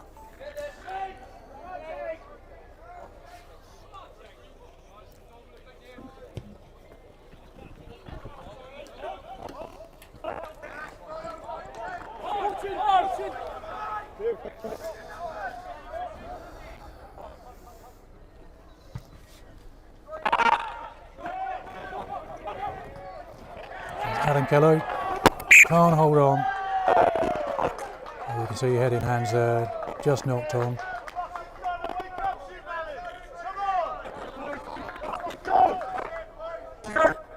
There's Dan Gatton playing 10. Somebody need to tell him that 10s don't normally tackle number 8s. He's tackled well today, very well indeed. So Ben Mead's put in, and looking at the two backs to my right hand side, they're all lined up reasonably flat, so I'm guessing there's some form of move will be taking place just here. We'll see if I find out now. It's not going. That's Gatton. This move in the centre. Charlie Charlcross, the replacement. For that man Tom Bryan, who's showing such an influence in this game. Let it go, let it go. Lovely tackle there. I think that was Danny Tyrrell.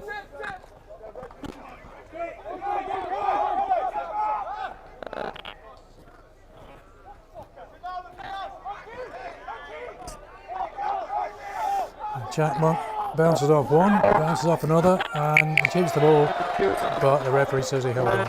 No, he didn't release, it says Miles Morehouse, but the referee says, I'm not talking about you, I'm talking about him.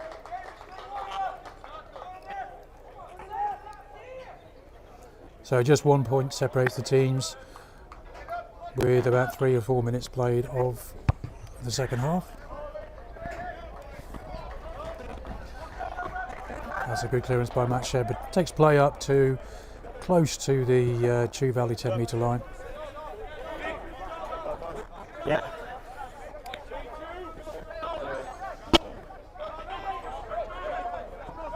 Pete Harris to throw. Vine can't take it cleanly. But Sam Parsons has a little look. Tries to be the first man, drops it in time to Max Bullen, who's had a very fine game that young man. That's Cam Taylor doing what every number 7 should be doing, being right on the shoulder. And you can see once again, lovely play there. 7 high. Super play there by Miles Morehouse, who got in really quickly, stayed on his feet, got his hands on the ball. Referee had no option but to give a penalty. So Tom Bryan, who's kicked some monsters. That's another one.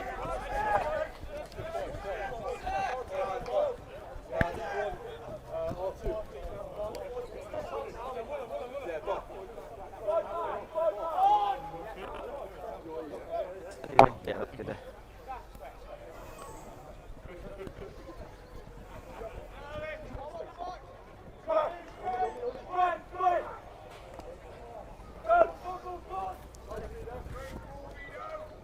Oh, that's a big gap in the middle there. And Joe Webb has attempted to run through it, but he keeps the ball alive. First 5 minutes of this half, Chew Valley have showed some of their attacking intent, and they've been very effective at breaking the line and keeping the ball. They lost it there. Matt Shepard looks to go wide, but you can see that the referee brings them back. Playing advantage from the knock on.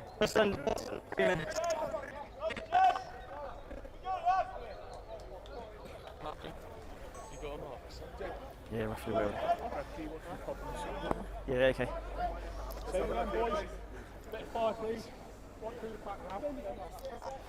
There's a front row. Ray Parfit, Jack Monk and Jonathan Eves. Up against Danjo, Pete Harris and Charlie Nicholson. Crouch! 3, think. 22, come on. Fine! Set! I'm not there.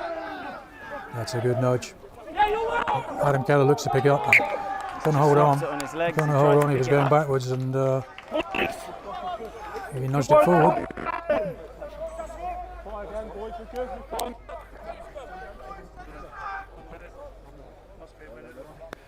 156 for the bin. nearly, good guess though.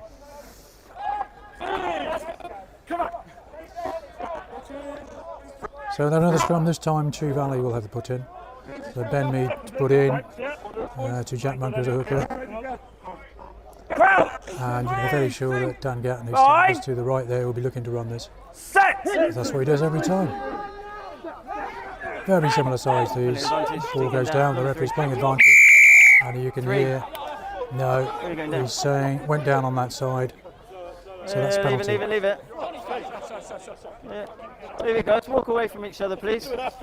Walk away from each other. You can see the exception there to the scrum collapsing. I'm not sure what happened. Looks like Pete Harris is disputing something, and the referee says 3 coming down. That's Charlie Nicholson. Tom Bryan, I thought, might have a go for goal from there. That's easily within his range, but once again, Chew showing their attacking intent. And they have a line out just inside St Austell's 22.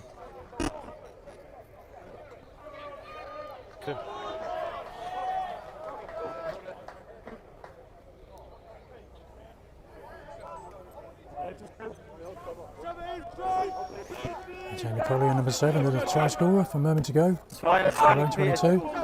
Taken really cleanly off the top there, and Dan Gatton has a look. That's a good tackle by Sam Parsons. 2 go to the right, the other way. Once again, Matt's pulling. Defending very well.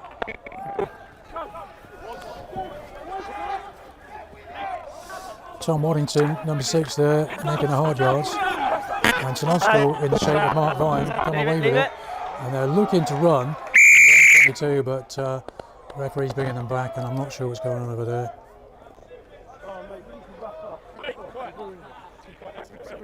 Yeah, don't need chat. That's good. This first. Okay, I just want the captain, so that's the way. Referee Chris Hoadley having a chat with Dan Gatton and Mark Viner. Okay, I know you've mentioned about afters a couple of times, which I haven't seen. So that one there, you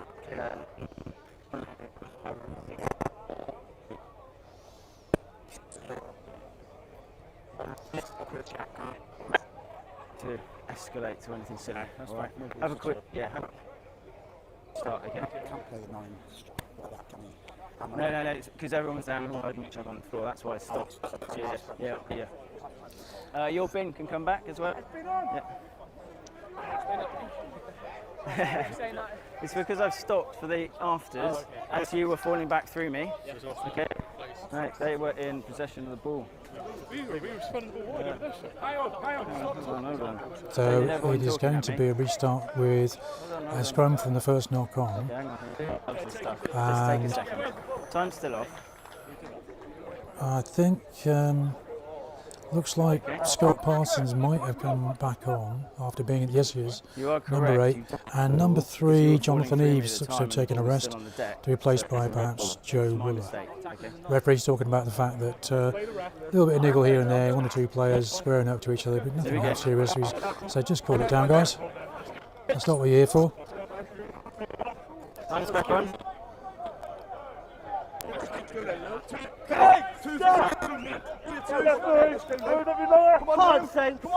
Come on, boys. Yes, sir. On me. So the score still 19, Chew Valley 20. About 15 played in the second half. Here's a St Austell scrum. That's a really good job there. Just a way up in the air, as you can see. Well, both spots of forwards going up, so I think he's just going to have a reset. Yes.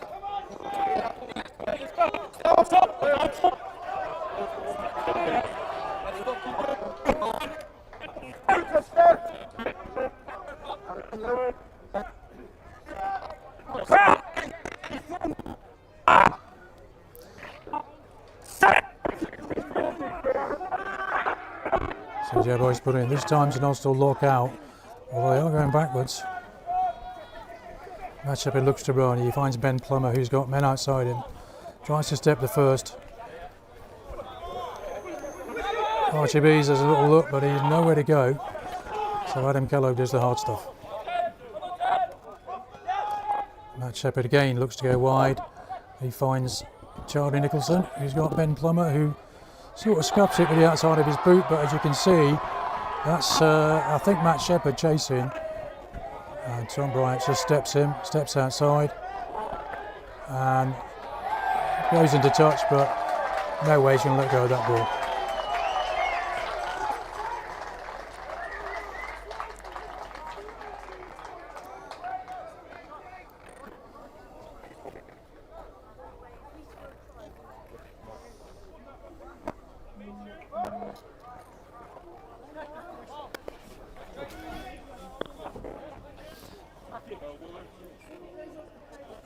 That's nothing. I'll grab one of those, thank you.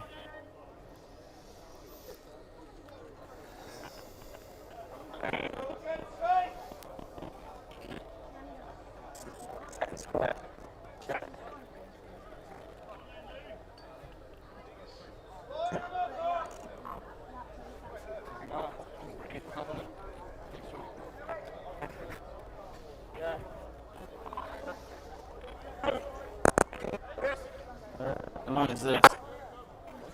There.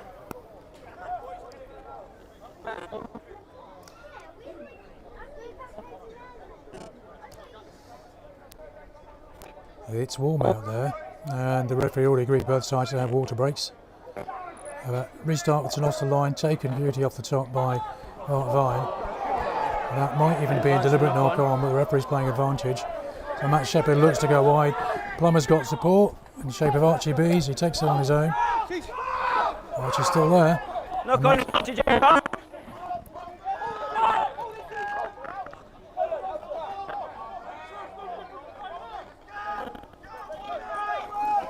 Pete Harris takes him on. Nowhere to go. Left. That supports that very quick. And Sam Parsons goes wide, steps inside. Tackled by Mr. Reeves. Sorry, Ray Parfitt, my mistake. Once again, Matt Shepherd has a little look. He's hit hard by Jack Monk high. The referee's playing advantage. That's sort of appealing.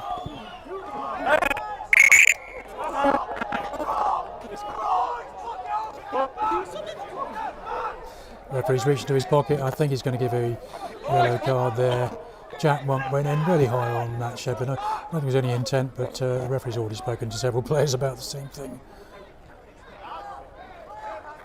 And that gives Matt the opportunity, I think, to kick for goal and put Nudge and Austell back into the lead. They are 1 point adrift at the moment, 19-20. And as you can see, the referee just got his book out. He's going to call Dan Gatton, skipper, over. And I think it was Jack Monk, the hooker, who tackled high, although the referee's going to speak to both captains.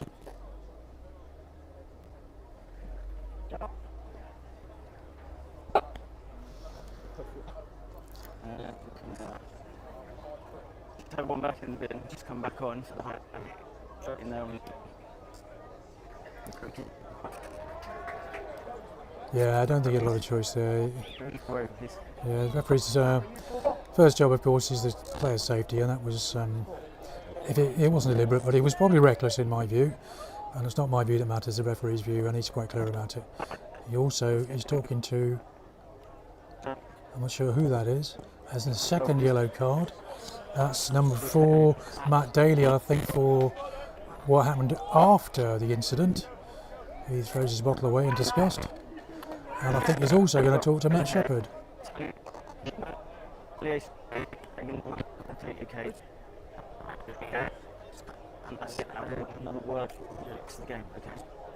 Telling him, don't take it into your own hands, Matthew. Thank you, says Matt. Shakes hands with Dan Gatton, that's the way you play the game. So it will be a penalty to St Austell. And it'll be intriguing to see what Matt Shepherd does here, where he's going to kick for the corner. I suspect with a 2-man advantage, St Austell will look to take advantage now.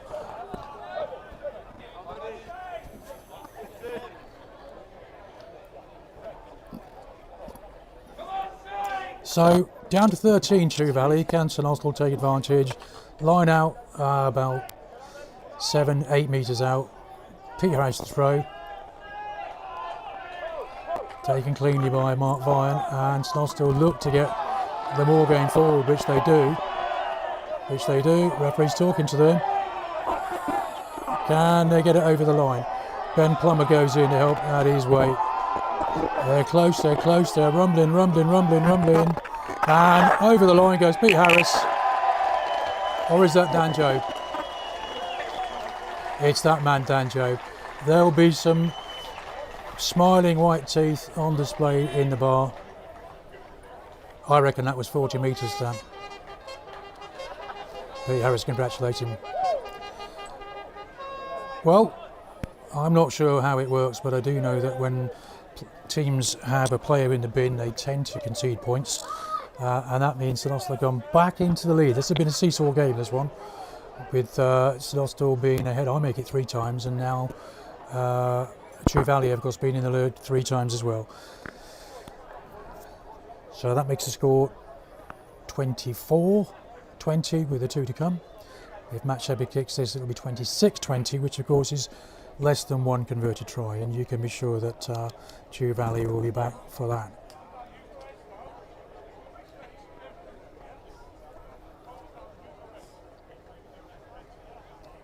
These things always look easy, but they never are.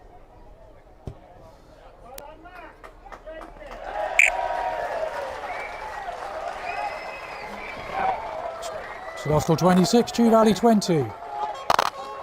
Last time these 2 teams played, it came down to an opportunist try right at the end where Chris Ashby ran away with the ball, and St Austell won it by 4. And today I think is going to come down to 1 mistake, 1 bit of skill, 1 kick, something is going to just edge it for one of these 2 teams.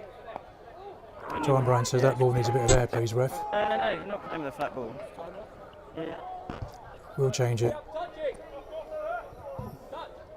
Yeah, time's off.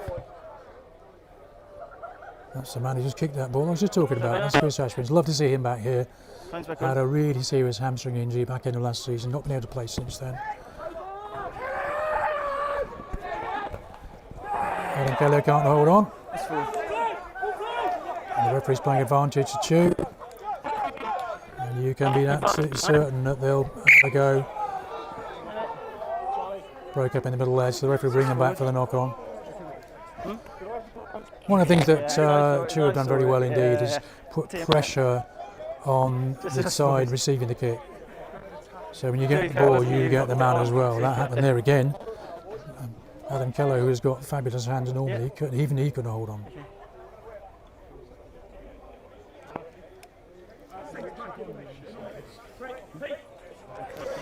Well, I make it sort of midway through the second half, and it looks like I've got a replacement prop coming on. I'm not sure who it is. I'll check the number on his back when he gets there. Playing tight head. Yeah. Crouch! 5.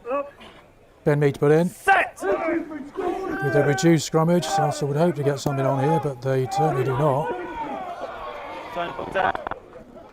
Dan Grattan looks to run. There's that man again, Tom Bryan, who has been a thorn in St Austell's side every time he's had the ball.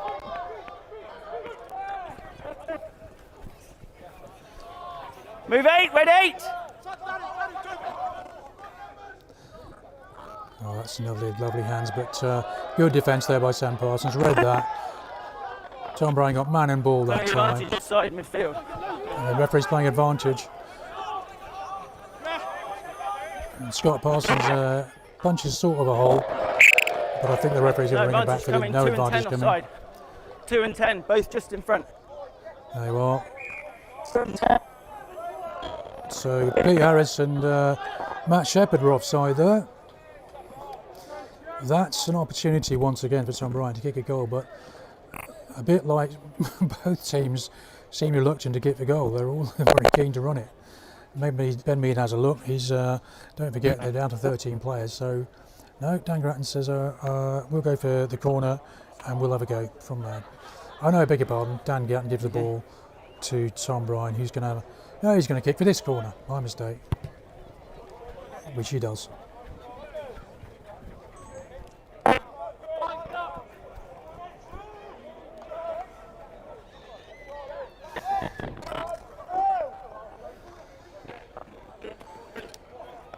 This really is anyone's game. There's nothing in it. Austell looking to get their first league win in Southwest 1.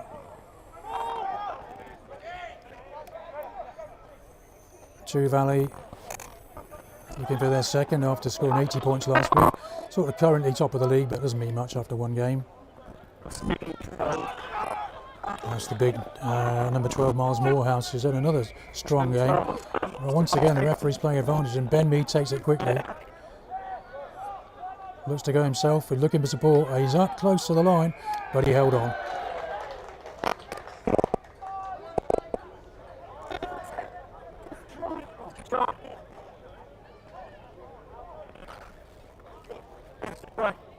How to place the ball.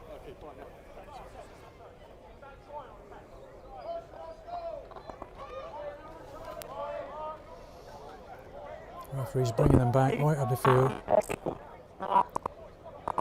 I think he's saying no advantage came, so he's bringing them back for the first penalty, which is right over there. Oh no, I'm mistaken. He scored a try. Ben Mead has scored. Referee said he reached over and placed it on the ground, and you can see that he's awarded a try. I thought wrongly that he'd given a penalty. So if Tom Bryan kicks this one, well, that's easily within his gift, then the score will change, the lead will change once again. The score at the moment is 26-25 to St Austell, and Tom Bryan to give Chew Valley a 1-point lead with about 16-7 minutes to play. He's kicked it well, kicked it very well. St Austell 26, Chew Valley 27. I think it was Ben Mead scored that. It's really hard to tell. Okay. You can see when you as Jonathan Eves going off, I think. It's a hot day. Chew Valley down to 13 players, and they managed to score a try like that. That's 4 tries each, so they're both on a bonus point. But St Austell, they're not done yet.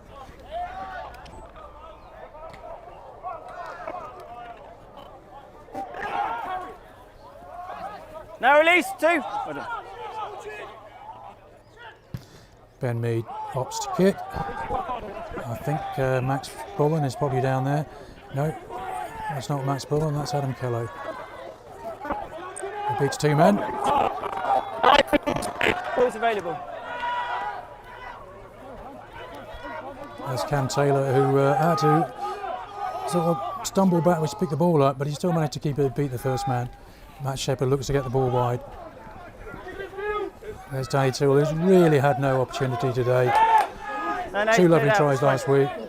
You give him an opportunity, he will take it. All he's done is defend.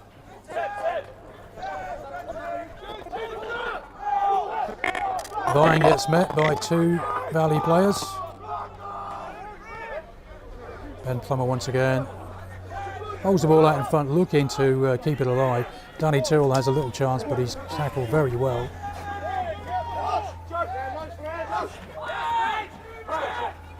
That's fine. Matt Shepherd has a look. He's got men outside. He tries to make through the gap, runs across the field. Referee says play on. Once again, that's trying to get the ball to Max Bullen, who's again not had much opportunity.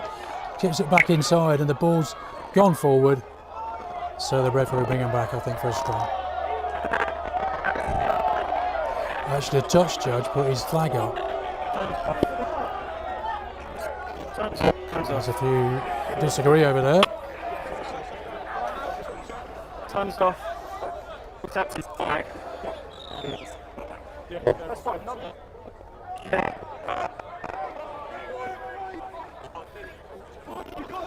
So Max Bullen adjusts to put his foot in touch. Stay there. And there will be a line out on the far side, just inside the Chew 10-metre line. Time's back on. 7, they're called 7. Hold on, they're called 7. Yeah. That's really beautifully taken by Matt Daly off the top there. That's some more, keep it up. No, you're fine if you don't change. No, you're not 8, leave it now 8.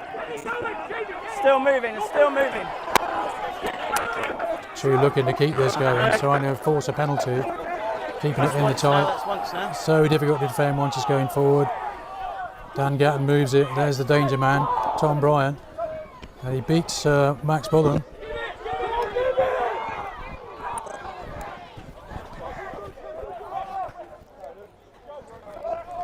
Ben Mee keeps alive and they've got players to the right. And the left. There's Dan Gatton. Oh, he's held by Danny Tyrrell, but it looks to me like one of the Austell players. It could be Adam Kello in the middle of the park over there. Might have taken a knock and the referee's going to bring him back for a reset. And if he suspects it's anything to do with a head injury. Yeah, no, that's fine. See someone.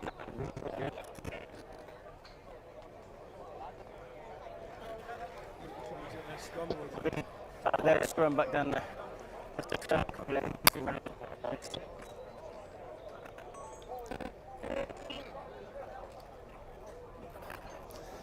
There's Adam, let's hope he's all right.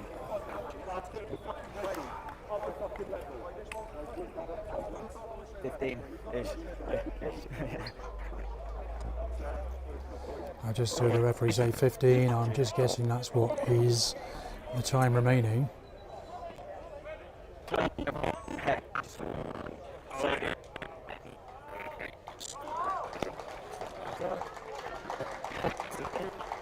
Adam Kello's leaving the field, been replaced by Al Welland. Thank you. There's Al. He can play pretty much anywhere, and there's also Connery Woodsey, who should be available next week after suffering concussion on the day of the Truro game. And the referee's going to bring them back. Big round of applause for Adam Kello going off over there. Very popular with the Saint supporters.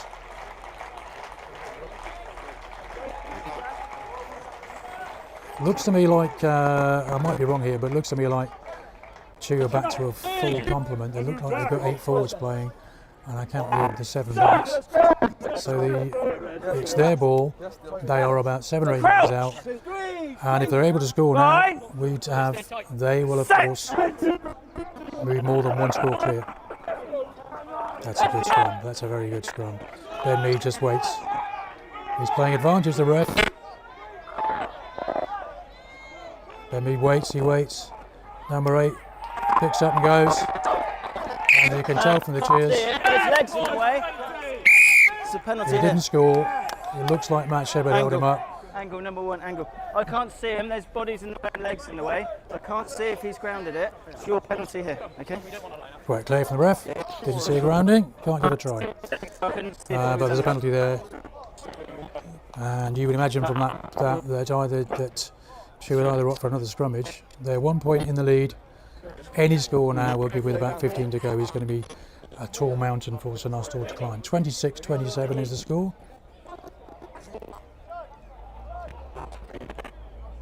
Yeah, they've opted for another scrummage. They've probably, I think, in the second half have just about had the edge there. Certainly in the last one, they had St Austell going backwards at a rate of knots. 5, 6. No blindside winger. All of the backs lined up on the open side. We're not going anywhere now. And St Austell stole it. Danny Tyrrell has a little look.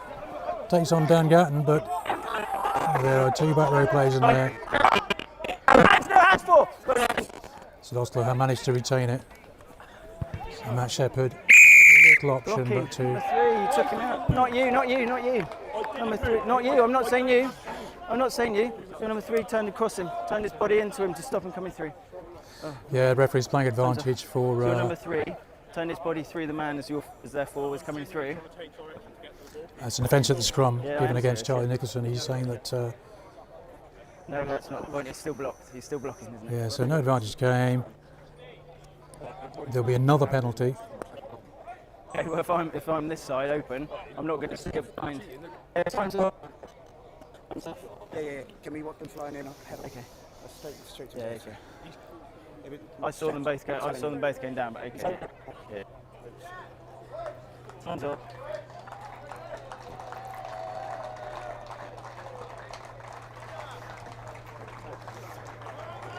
As we speak, Max Bullen has been replaced by Fraser Nottle. And we'll restart with a penalty to Chew Valley. Thank you. Dan Gatton's having a look, and with 1 point lead, you just imagine from that point there, they might opt to take the 3 points, but that's not the way they play. They play a very much an attacking game, and I suspect they might even opt for another scrummage. Okay. Okay, let's go, guys. No, looks to me like Tom Bryant is going blocking from number 3, Charlie Nick. Tom Bryant wanders up as if he's going to do something different, but he's going to kick to touch.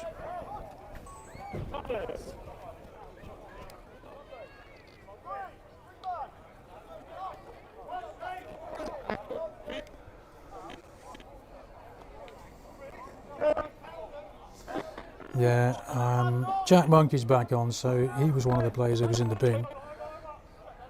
And should take that cleanly off the top. They get the ball more going forward, and it's going to be very difficult for St Austell to do anything about that. They get it moving, and you can see quite clearly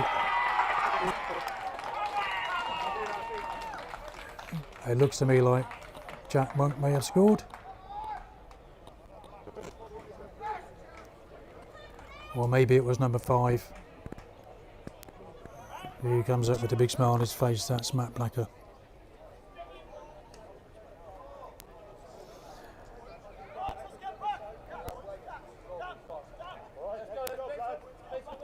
I just can walk into you then. Could that be the decisive score? That moves the score on to St Austell 26. Wow. Just waiting for the ref. Chew Valley 32. It's only 6 points, and this is why this is a really, really key conversion. If Tom Ryan can kick this, they go 2 scores clear.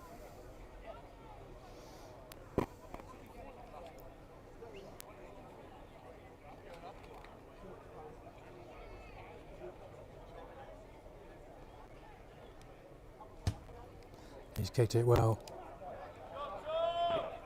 but it just faded to the left.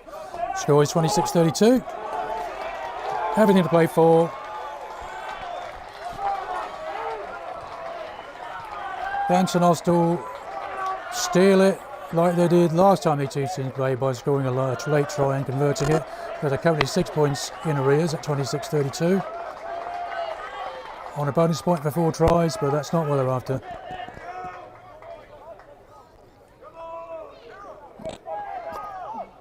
Matt Shepherd to restart.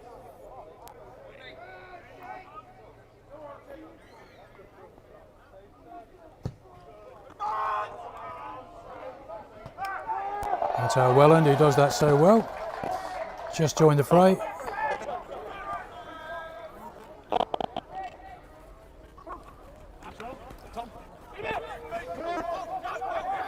There's that man Tom Bryan who makes yards every time he gets the ball.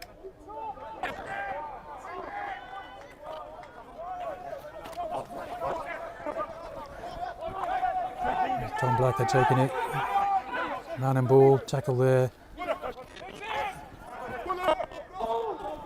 Let him go, 14.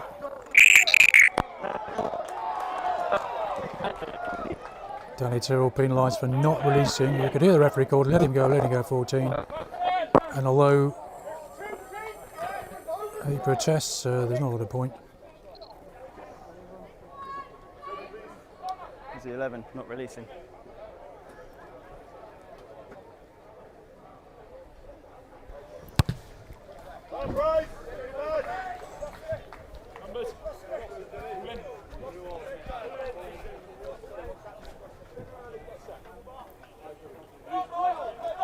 There you go.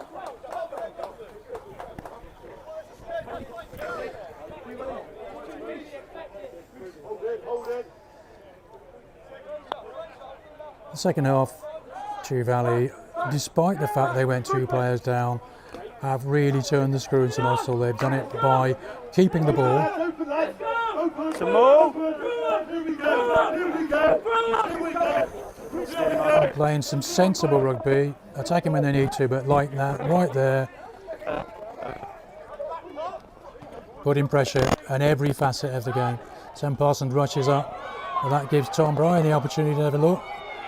He's got the winger outside him, and if they can score here, we fairly sure to say that they'll be in the driver's seat to win this game.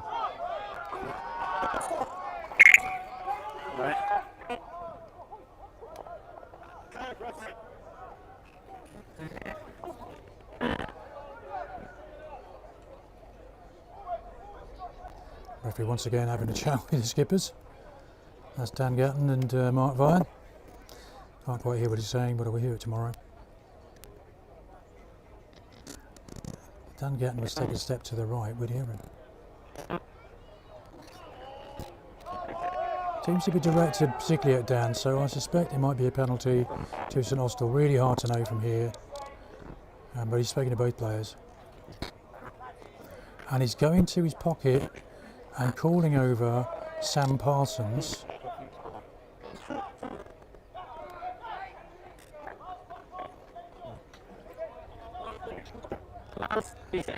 And Al Welland. Shoulder. Yellow card for what may be a high tackle.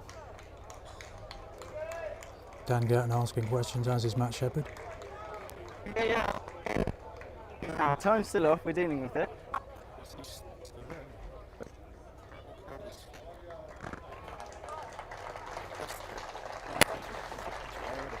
Oh, Welland's only been on the field about 5 minutes. Had a couple of storming tackles and penalised there for what was self-evidently a high tackle.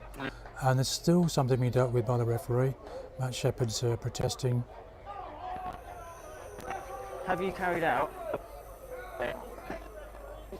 Confirm with me you've done it. Okay. I can only go. I'll check the video afterwards. Yeah, as you can hear, Chris Hoadley said he's going to check the video, but he's given a penalty to. How long? I've got 8 minutes. Yeah, Chew Valley, with 8 minutes remaining, they are 8 points ahead. And you'd imagine right now, with a we'll kick for goal, as Dan Gatton says, yes, we need to do that. Sorry, 6 points ahead, 26-32. But this will move them 2 scores clear. If Tom Bryan can kick this goal, he missed the last one, just drifted to the right. This one's opposite side of the field, but it's not easy either.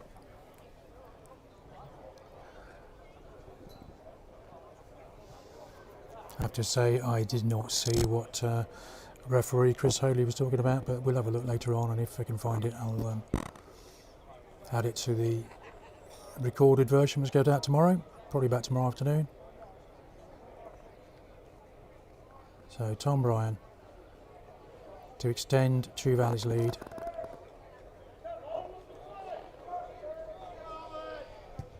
He's hit it well, hit it very well. 7 minutes. 26-35 with 7 minutes remaining. That means St Austell have to score twice, at least a converted try and another score of some form. It's a big ask, but and with one man in the bin, well, they're going to go for it. You know for a fact they're going to go for it. Everyone's looking a bit tired out there. It's a very hot day.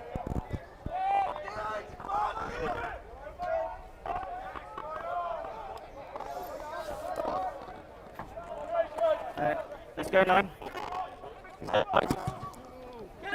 And Bryan kicks the ball down the middle of the park, right over the top, and right back there on his own is CJ Boyce.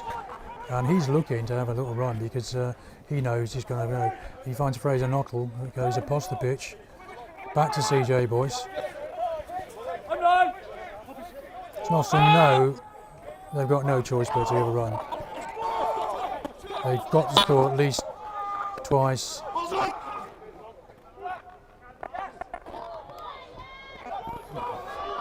That's Joe Maunder out on the left wing. High tackle, says the ref. Playing advantage. Danny Tyrrell comes in from his wing and has a little look. Too wide. Yeah, there you are. Come up. Ridden up in the tackle. Chris Hoadley saying ridden up in the tackle, so it seems it wasn't dangerous enough to require anything more than a penalty. Matt Shepherd looks to make ground, and St Austell really have to score next couple of minutes or they will struggle. 26-35 and 9 points adrift. Okay.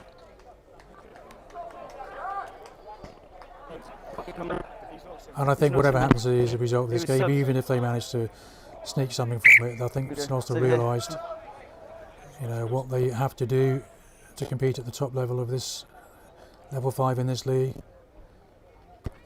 They were unlucky, I think, not to win last week. Lost a 14-point advantage going into about 6-7 minutes from the end of the game.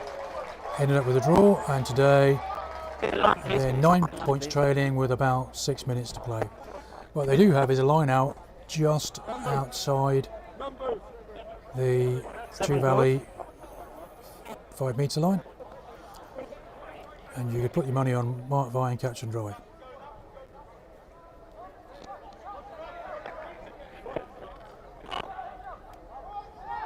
No, Joe Maunder, catch and drive. Cam Taylor's at the back there, looking to get it forward, but that's good defending. Shep with a loop around, and Fraser Knockwell gets man and ball. And I think the referee's indicating he did so because the backs were offside in the centre, so there'll be a penalty up close to the line. 16 advanced before my arms were down. There you go. Yeah.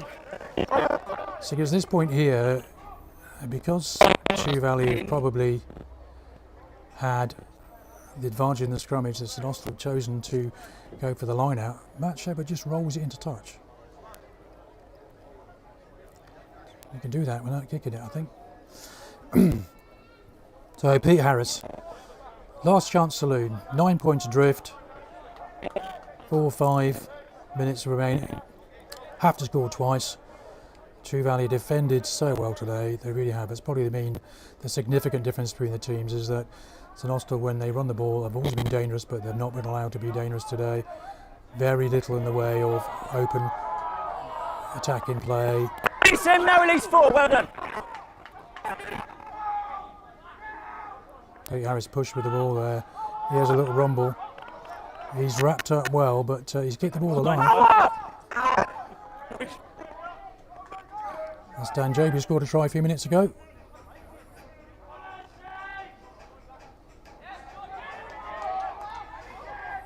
Pick and drive, pick and drive, pick and drive. That's what they're looking to do. Matt Shepherd looks to have a go. He's close, but he can't win that one.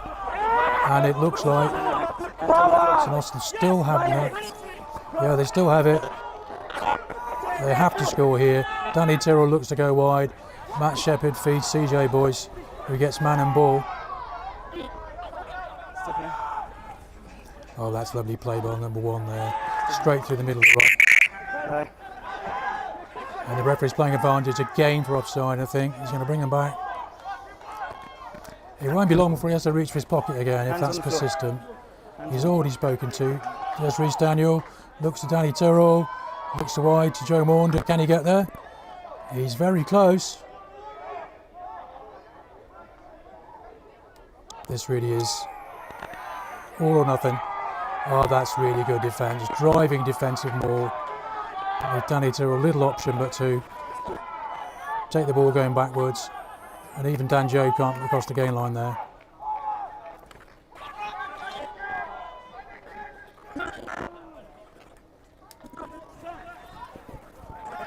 CJ Boyce appears to have moved out from 9, and Fraser Knockwell just recently joined. Danny Tyrrell looks like he might be playing scrum half at the moment. There's Pete Harris, who's tried persistently to get over that line. He's been met with great defence, I have to say. Shep. Sam Parsons has a little look. He looks a look. Tries the ball behind Fraser Knockley. He can't get there.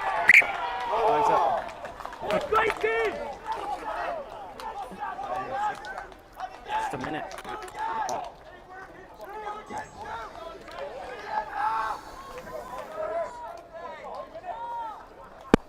Okay, fellas.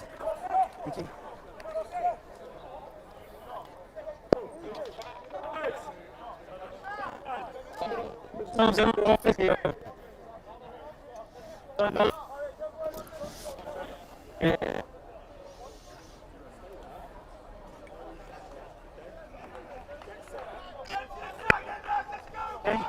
Toss back on. There we go.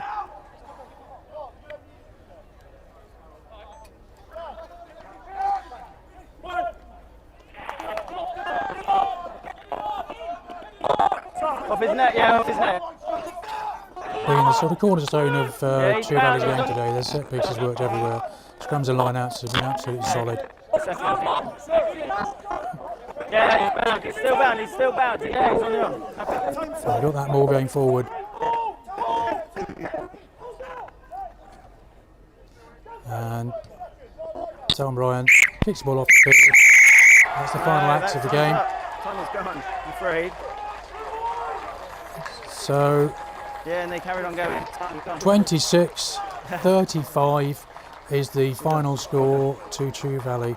Cracking game, and I have to say the best side probably edged it today. Combination of playing sensibly in the right edge of the field, some great attacking play, and I think probably one of the differences between the team was that, for me, the man of the match would be Tom Bryan at fullback. Arsenal gave everything they had on a hot day, but came up just a bit short. They'll get a bonus point for 4 tries. They got a bonus point last week, but they'll be very disappointed with that performance today. Expecting perhaps a bit more.